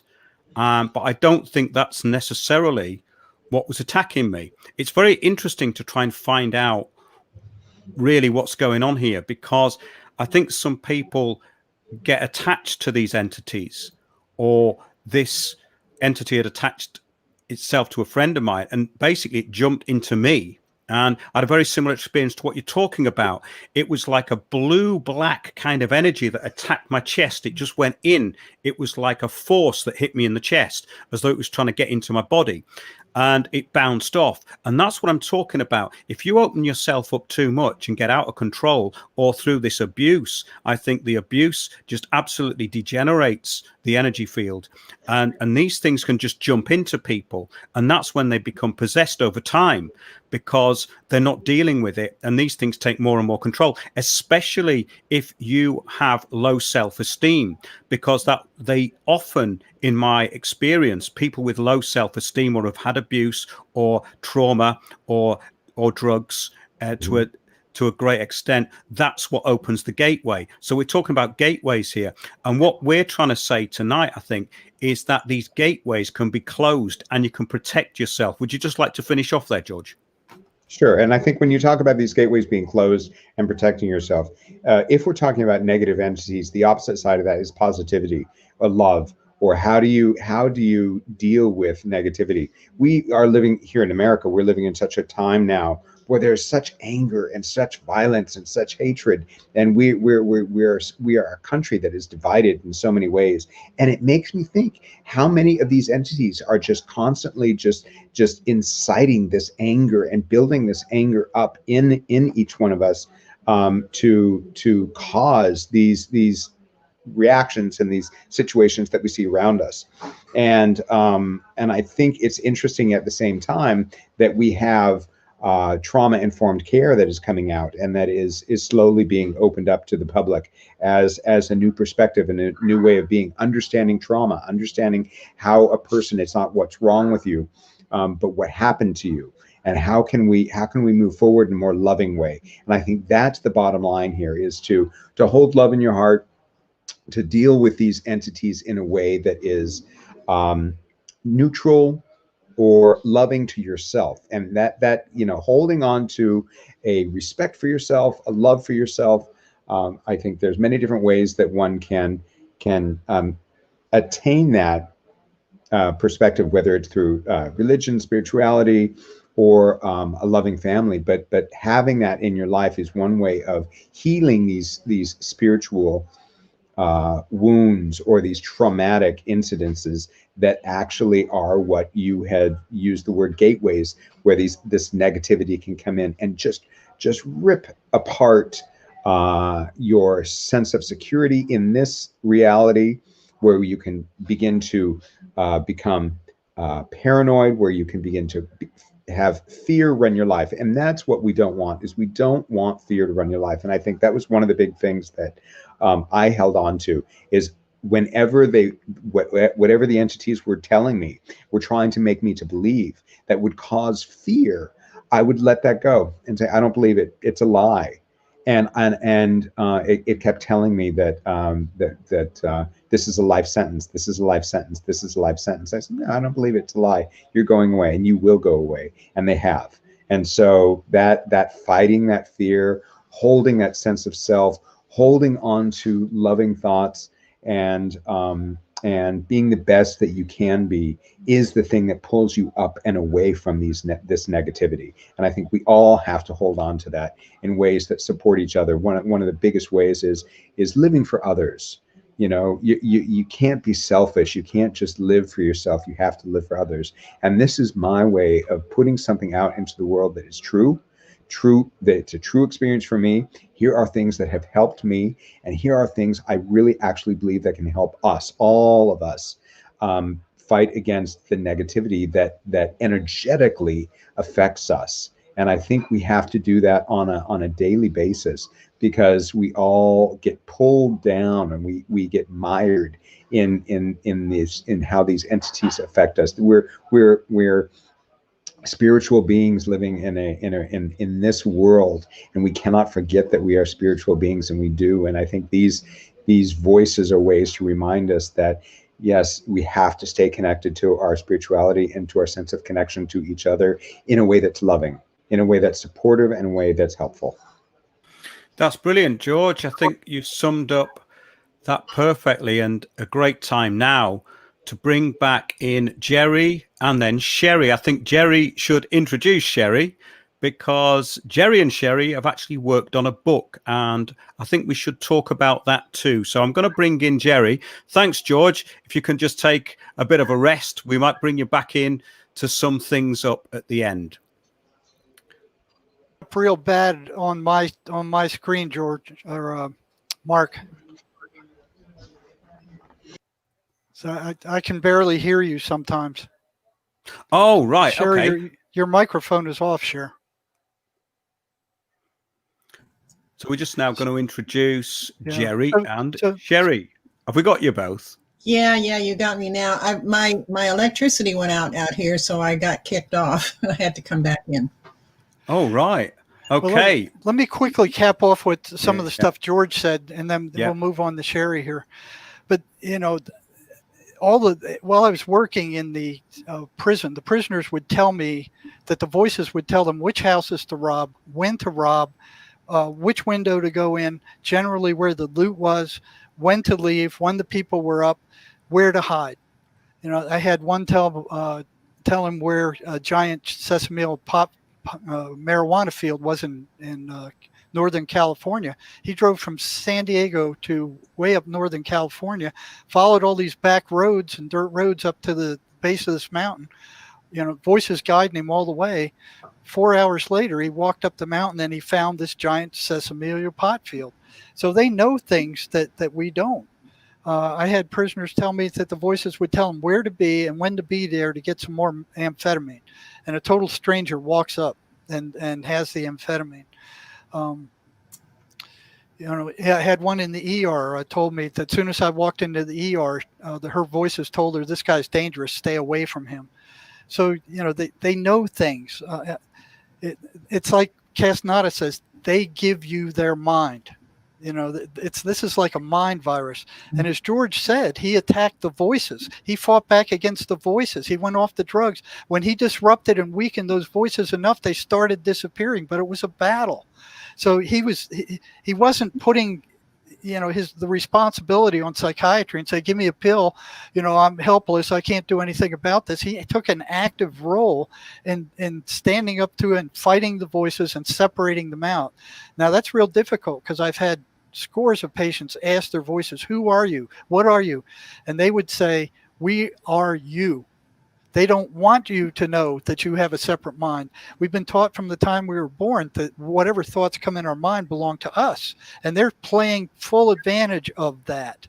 You know, people don't realize that other voices come into their heads, other thoughts come into their heads, and they don't belong to them. You know, and like George said, we are spiritual beings, and psychiatry and psychology has no room for that. And until they do, they're not going to have any cure for any mental illness. We're spiritual beings. We have spiritual issues, and you can't cure a spiritual crisis with friggin' toxic drugs. So at that, I'll turn it over to Sherry. Like Sherry and I work together like I said, we've been fighting the cabal and prisons and deep state for like 30 years, man. She's my partner in crime with all these stand-ups against the prisons, against, you know, the psychiatric mafia. Wasn't for her, our book wouldn't. I got it behind my shoulder there. We would have never got it finished. I don't think. I'd still be working on it. So, you know, she's kind of like my prodder. I mean, she keeps me moving when I start getting tired or stalled out. And she started hearing these voices when she was a young woman, and they almost killed her.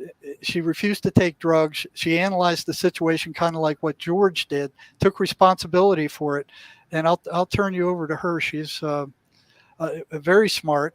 She's very unusual, because she's an engineer. She's a civil engineer, so she's got one foot in the rational engineering mathematics. I mean, she knows a lot more about computers than I do and has a lot more tolerance for them.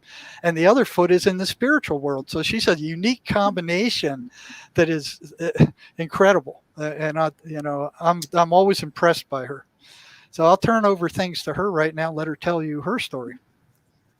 Okay, thank you, Jerry. I appreciate that. And thank you, Mark, for asking me to come on. And it was nice hearing your testimony, George. It gives, I think, hearing testimonies from people who have either reduced their voices or gotten rid of them completely is very powerful to those who are struggling right now. Now, I didn't hear audible voices like George did. What happened to me was that I would be invaded by my thoughts.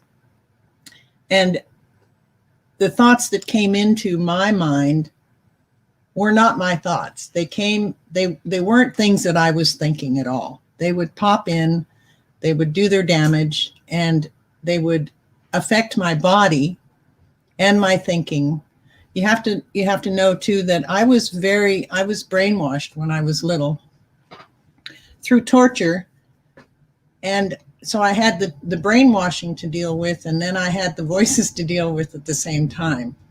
So my goal was to, when I realized that I was brainwashed, I didn't realize that until I was in my 30s.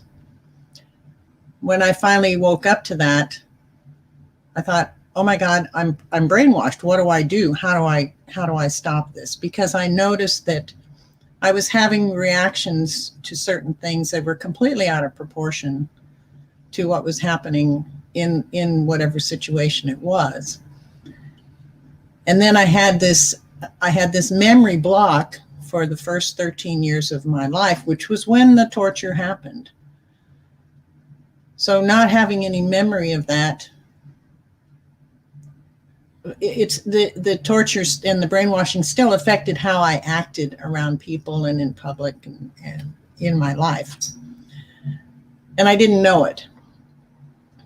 So when I had a huge shock that awakened all these memories and came to me like a tsunami all at one time, I was overwhelmed completely.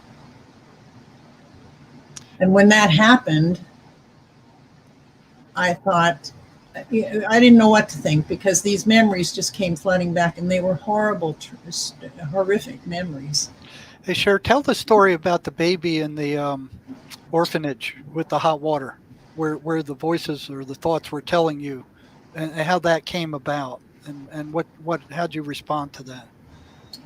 Well, when I was in the orphanage, I was in a Catholic orphanage. When I entered the orphanage when I was 6.5 years old. So I was in the second group. They had the groups of girls. There were 500 girls in this orphanage, and we were separated by groups according to our age. So I was in the second group, and I think it was called the second band. And then they had the pixie group, which was the babies. So the second band was in charge of bathing the babies. So my first assignment was to bathe this little girl, and she was just a tiny little thing. I think she was like maybe 3 years old, 2 years old, something like that. So my assignment was to give her a bath, and so I ran the hot water in the tub, and then I went to all of a sudden I went to turn the cold water on to cool it off to get it the right temperature. But all of a sudden I had this thought in my mind, oh, just put her in, she'll be fine, just do it. And so I picked her up and I went to put her in the tub, and the moment her toe hit the hot water, she screamed, and then I realized what was going on, and I pulled her out. I didn't dunk her in, thank God. So I pulled her out and I grabbed her and I hugged her real, real tight. And she was crying, and then I was crying, and I was like, oh my God, what have I almost done to this little girl? So then I defiantly turned on the cold water. You have to understand, I was like 7 years old at the time, and I felt like I was defying the universe. I mean, it was very, very powerful. So I defiantly turned on the cold water, and got the bath regular temperature and bathed the little girl and without any incident. But when I got back to my ward, I laid on my bed and I cried my eyes out for, I don't know, hours, feeling shame and guilt of what I almost did. And I thought this was my father's thoughts, because this was something he would have done. He was the one that did the torture to me when I was younger than that. So for the longest time, I thought that that's what that was. So these thoughts just pop into your mind. They tell you to do weird and dangerous things to yourself or to others. But thank God I had the presence of mind to defy that, because it wasn't in me to hurt anybody. And a lot of times they sound just like your regular thoughts, and they don't want you to discern them as different. So they'll tell you they're you, and that's what we're taught as kids. Now, with the just do it thing, I've heard that so many times from suicidal people I've been working with. The voices will tell them, just do it. Just do it. You're a burden on everybody. You're dragging everybody down. You're worthless. You're stupid. Just kill yourself and do everybody a favor. I mean, I've heard that scores of times.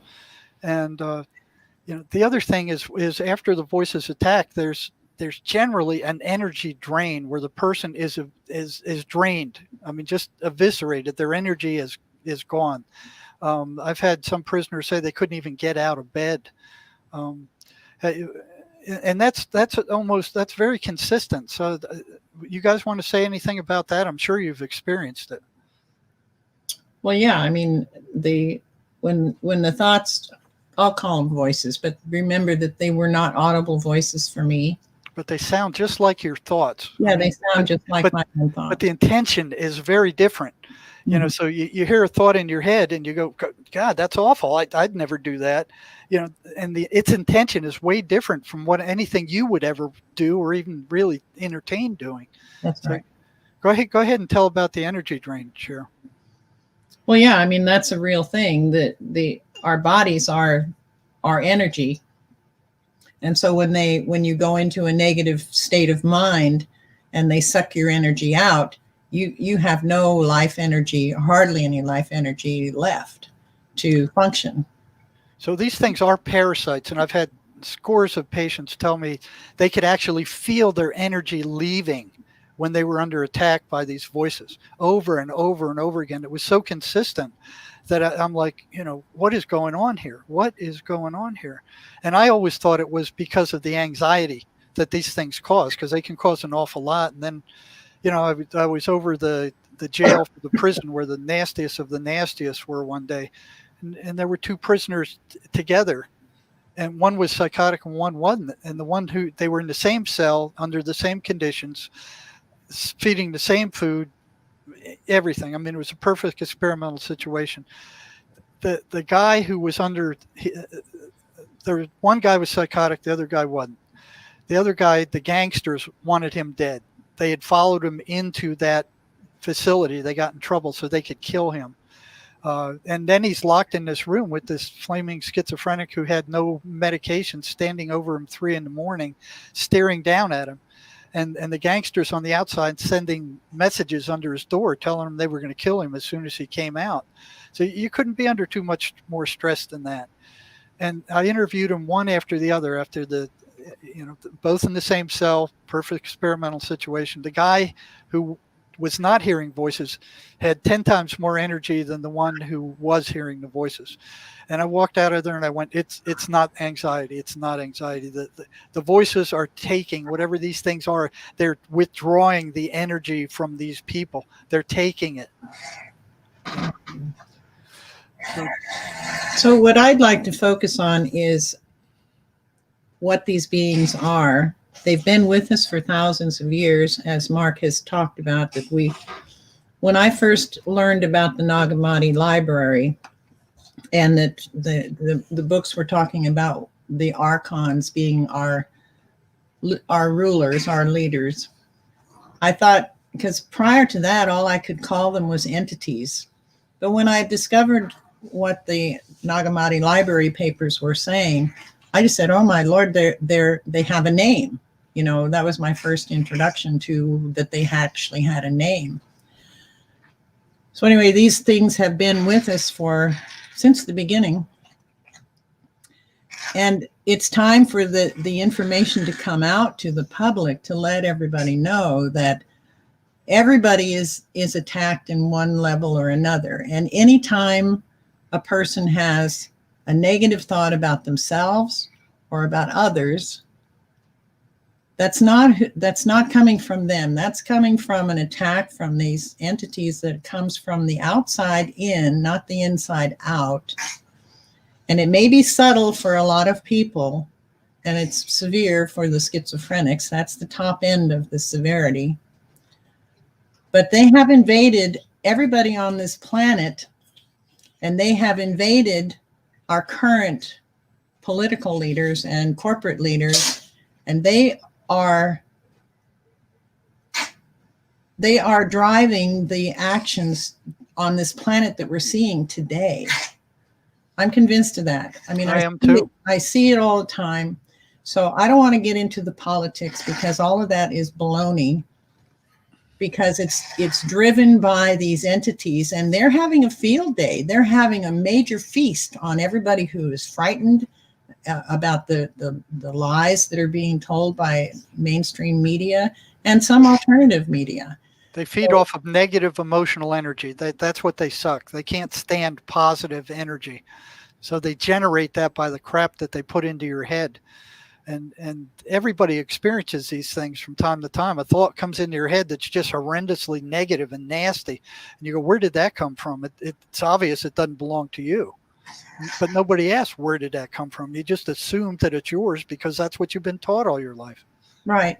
So there's an antidote to it. And I learned what the antidote was. There's 2 levels of antidotes. First of all, we have to know that when we arrive here on earth as a baby, we are spiritual beings and we are made with love. We are made by love. So we are love. We are genuinely love. The energy of love. We don't know anything other than that when we first arrive here. The programming that we get from the moment we arrive, whether it's from our parents who were misinformed in the first place by their parents and on and on and on down the generations, or our schools or our churches or our institutions. And like Jerry said, the pharmaceutical company has really done a bang up job of putting the wool over everybody's eyes. So here we are, we're being bombarded with all this negative programming. It's a program that we get as children, and we take that with us as we grow up. And so we only know what we've been taught to believe. That's why there's so many different opinions and so many different beliefs and so many lies and so on like that. But the bottom line is we are love. And those creatures that are invading us are lying to us. They're lying to us through the media. They're lying to us through the churches. They're lying to us through religions. They're lying to us through politics. They're lying to us through corporations. They're lying to us through the banks, whatever. It's all lies. And the hardest thing for people to realize when you stop and think about it is everything you have learned in your lifetime, which is based on what people tell you, is from others. And all of it is not true. None of it is true. None of it relates to who you are as a spiritual entity. We're in a spiritual war. We're in a big, huge spiritual battle. And the sooner people realize that, the better off they'll be, and the better off the whole planet will be. So here's my antidote. This is step 1. Know that you are made with love and you are made by love, and that you don't have any negativity in you when you first arrive, and that everything you're hearing in your mind is a lie. So when these negative thoughts or voices or whatever enter your being and tell you all this negative stuff, know that it's not coming from you and know that it's a lie and call it out. That's a lie. I developed this That's a Lie program, and there's a link to it on my website, and there's also a link to it on Jerry's website. And we have had testimonies from a lot of people, quite a few people. I've posted some of them that are just amazed at how effective this very simple program is to work. And I think breaks up the voices. They can't get a hold when you use Sherry's program. Well, I've taken it out to the prison and I've put it to work, and it works. It does work if you consistently use it.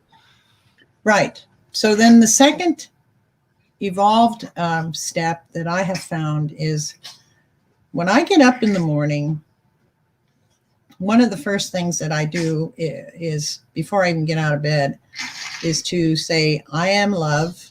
I am made with love. I radiate love. I love and I am loved, because I know that I'm loved because I was made with love. And so is everybody else. So that puts a protective shield around me right away. And then when I go out on the porch and have my coffee in the morning, I say it again. And I just close my eyes and imagine that I am loved. And I imagine that I am loved. And I imagine that I am radiating love around myself and the whole planet.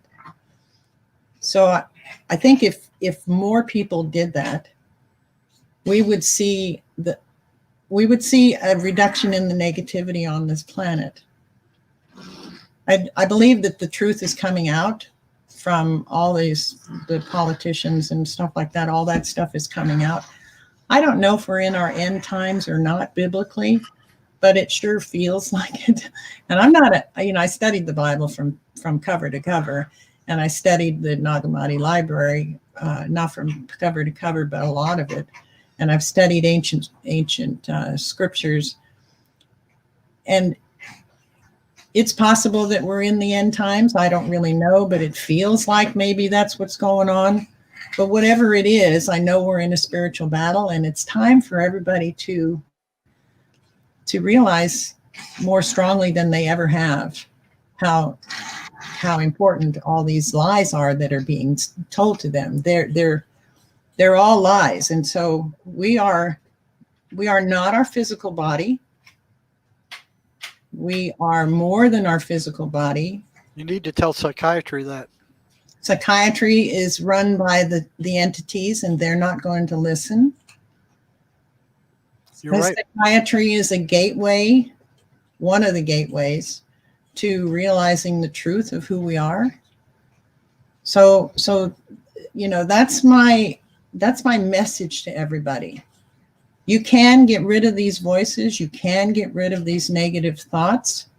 They're always going to come around and test the waters. And I had an attack after I did a show with I think it was Judith Koba in Germany. So I had an attack after that, and I thought, well, wait, okay, so here you are trying again, la la la. I know what your game is, so I know you're lying. So that's it. I send you love, and they were gone in a flash. So that's to me, that's the way. That's an easy way to get rid of them.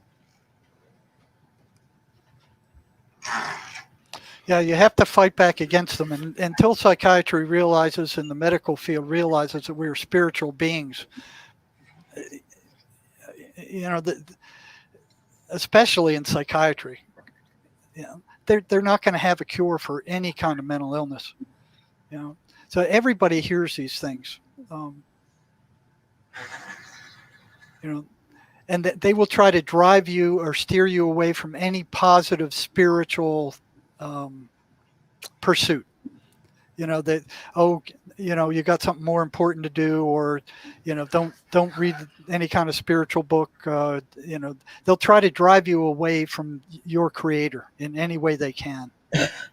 Well, that's why the That's a Lie program is so effective, because it's so easy to remember. It's much easier than any long dissertation or anything like that.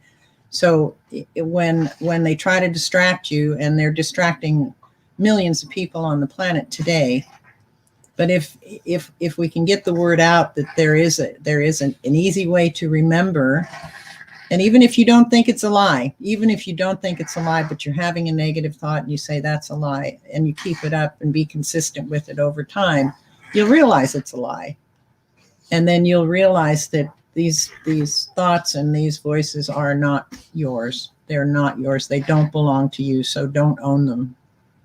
So that's one of the reasons Sherry and I wrote this book. I mean, I don't know how many hundreds of mothers I've had over the years that just, what do I do? How do I handle this? What are these things? What are the voices? Why is my son acting so crazy? What is going on with him?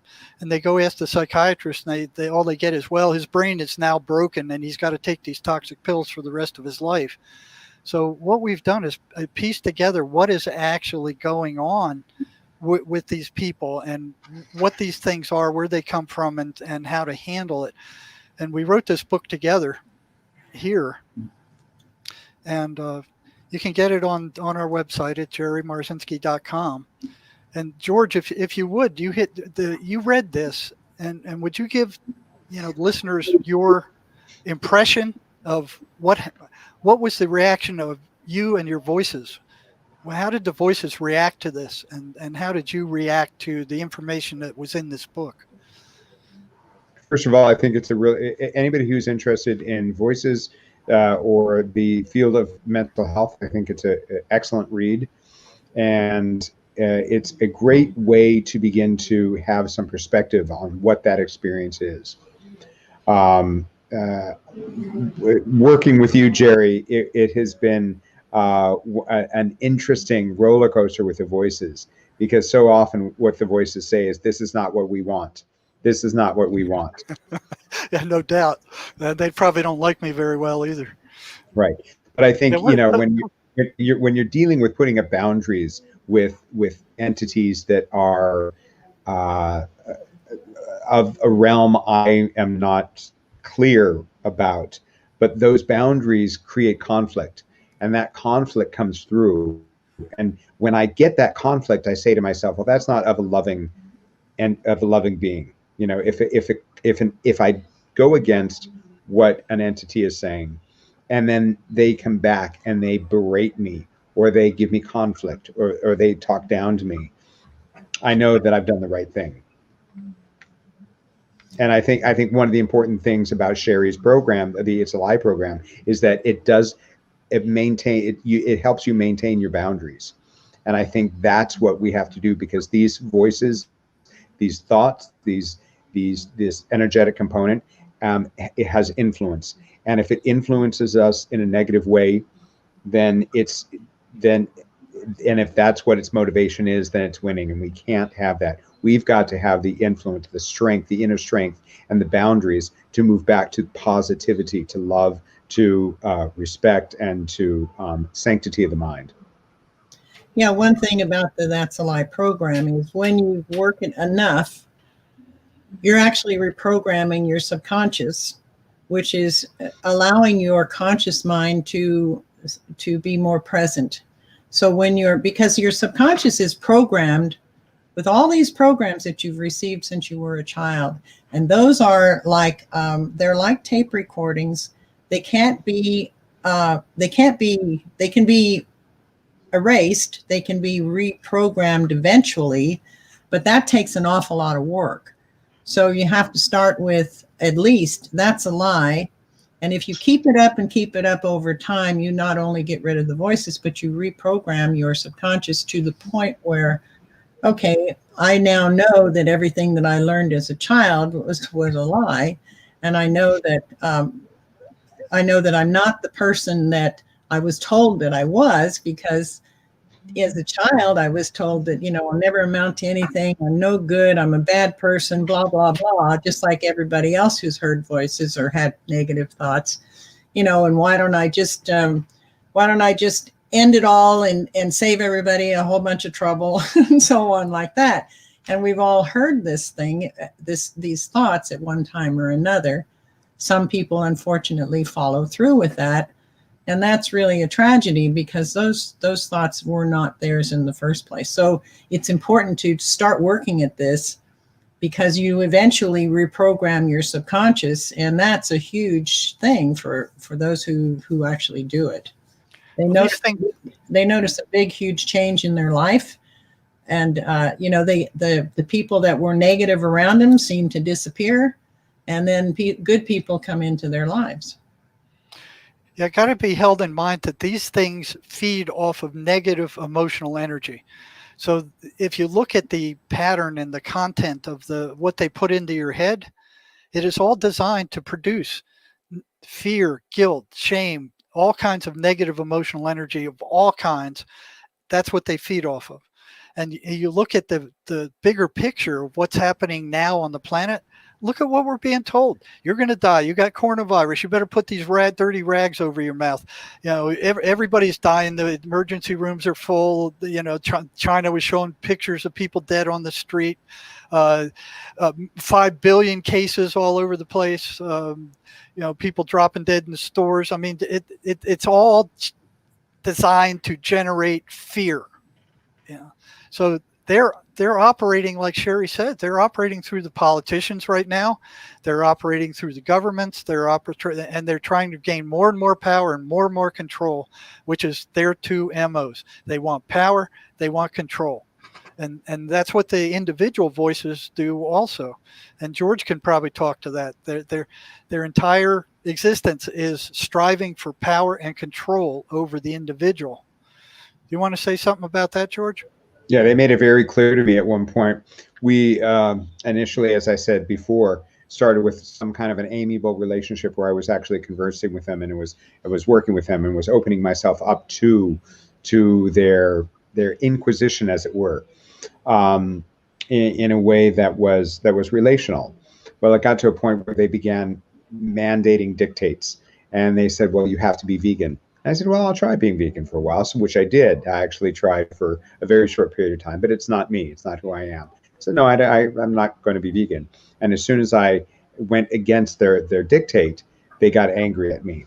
And that was one example of many ways in which they have wanted control. They wanted me to, everything you could think of. They wanted me to move away from home. They wanted me to ask them whenever I left the home, I had to ask them permission. They wanted me to check in with them all the time, and they told me, it was about control, and it made it very clear to me. And I said, well, no, this, look, I'm an adult. I have free reign here. I'm, living my life in a way that I can have control over my own life, and I will. And they didn't like that. Right, and that's what our government is doing to us now. They want to control us. They want to spy on us. And as children, we've become accustomed to being watched all the time. Even, and I mentioned this in the book, that even the Santa Claus story, he sees you when you're sleeping. He sees you when you're awake. He knows if you've been good or bad. So that gives the child the idea that, somebody's watching them all the time. So now as adults, we have the huge NSA spying on us all the time. So now, there aren't too many people that are complaining about that because they're used to it. Well, also to bow down to authority. Ever since you're a little kid, you would get thrown in a classroom. You do what we say. You sit still. You be quiet. You listen to what you do. You're constantly being programmed to respond to whatever authority tells you. That's right. That's right. And I mean, it's one thing to do what somebody says because it makes sense to you, but nobody has authority to override your integrity. So I see a lot of people violating their own integrity to follow rules that don't make sense. And that comes from the programming that we got as children. But they're afraid to defy authority, so they'll go ahead and give up. They'll do something that is against their better judgment just to follow the rules. Against their freedom and integrity. Yeah. That's what that's right, everybody. We've been going for nearly 2 hours, and I think we've covered pretty much everything now that I think we can possibly say in a fairly short time. I think, George, your revelations tonight have helped a lot of people. Absolutely brilliant. Jerry, you gave a fantastic introduction as usual. and framed the whole subject. Sherry, you've added to it with the solution, and that has been reinforced by you three tonight with what you've said individually and together. It's been absolutely fantastic. So that's great. I'd like to thank you all for being on. Do join us on Sunday, 9:30 p.m. UK time for Windows on the World at windowsontheworld.net. And you can find everything. All our shows are all available on windowsontheworld.net. We are actually uploading to different video channels, trying to find the best ones. We do use BitChute now and again. I will be using it a bit more after finding out that brand YouTube was pretty useless. Well, it's useless at the moment as far as we're concerned. But that's about it for tonight. So thanks to everyone who's been in chat. I've been very fascinated, as usual, by what's going on in there, and at times highly amused. And I've been joining in myself. So thanks to everyone. Thanks to Jerry, Sherry, and George. And Jerry, I was asked by someone in chat if you could hold your book up again and give the title and where we can get it, just to finish the show off. Okay. Well, you're breaking up real bad at this end, but yeah, thank you for having us. He wants you to hold up the book and tell people where they can get it. Oh, okay. Yeah, that's right. You never break up. George was breaking up. Okay, here it is. And what's it called, Jerry? Give us the title, because I've read it and other people want to read it as well. Yeah, it's called An Amazing Journey into the Psychotic Mind, Breaking the Spell of the Ivory Tower. So you can get it at jerrymarzinsky.com under the book section. And while you're there, watch some of the videotapes. Sherry and I have done a lot of videos, and George is starting to do them, talking about this stuff and the experiences we've had with these things. But these things are absolutely real. They appear in everybody's head. Every time you get a negative thought, like Sherry says, about self or others, that's them inserting that in there. And they're constantly trying to generate negative emotional energy, and then they feed off of your energy.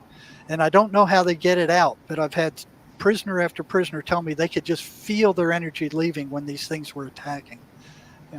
So they hit us all. It's like a normal curve. I mean, the schizophrenics are at one end, but it bleeds into the rest of the population all the way over to the other side. It's a human experience, and psychiatry is throwing people off the oh yeah, it's a biological thing. It is not a biological thing. It is not a chemical thing. They have no proof for it. They have no evidence for it, and a lot of research proving it is not. But in order to keep their income stream going, they keep publishing this lie. Oh, it may be a chemical imbalance, or it may be or it is, and they, like I said, they can't fathom a illness that has no physical cause or a physical cure. So they keep dumping toxic meds on top of it. So be aware. Thanks, Jerry. If you can just give us your website, Jerry, and any other information from Sherry, where we can find what Sherry's doing. Yeah, my website is keyholejourney.com. I have a lot of Jerry's information on there as well, but since we developed his website of jerrymarzinsky.com, all of his information from my website has been moved over to his website, but I've left a copy of what I already had. So, but my website covers an awful lot more topics, so feel free to go there. There's a link to the book on that website as well. So, and there's links to my YouTube, my BitChute, and my LBRY account. Well, it's pretty comprehensive, Sherry. And it's jerrymarzinsky.com for Jerry. That's right, isn't it? Yeah, I can't hear you. You're breaking up. But, yeah, that's correct, Mark. jerrymarzinsky.com, and my website is keyholejourney.com. That's great. George, have you got anything that you'd like to bring to our attention, or are you just experiencing things at the moment? If anybody is currently hearing voices, wants to talk about hearing voices or ways that they can help maintain their sense of self within their own experience of hearing voices, contact me on Facebook, George Jagatic, Jagatic. Friend me on Facebook, and I'd be happy to reach out to you and share my own experience with you in this arena. That's great, George. Thanks a lot, everyone. It's been really interesting tonight, as usual. We will be doing more live streams. The days might vary. We were going to do this last night. I was a little bit tired. And I actually was going to be talking to a great friend of mine, Erkan, who's made it all the way to Turkey by road because there's no way out of the UK by air unless you go to another country. That's another story, something we'll be exploring in the weeks to come. But there's always a means of escape for anyone who wants to get out of the UK. And for anyone who doesn't, well, good luck. We'll see you on Sunday. Thanks a lot, everyone, and good night. Good night. Thank you, Mark. Thanks, Mark. Good night. Thank you, Mark.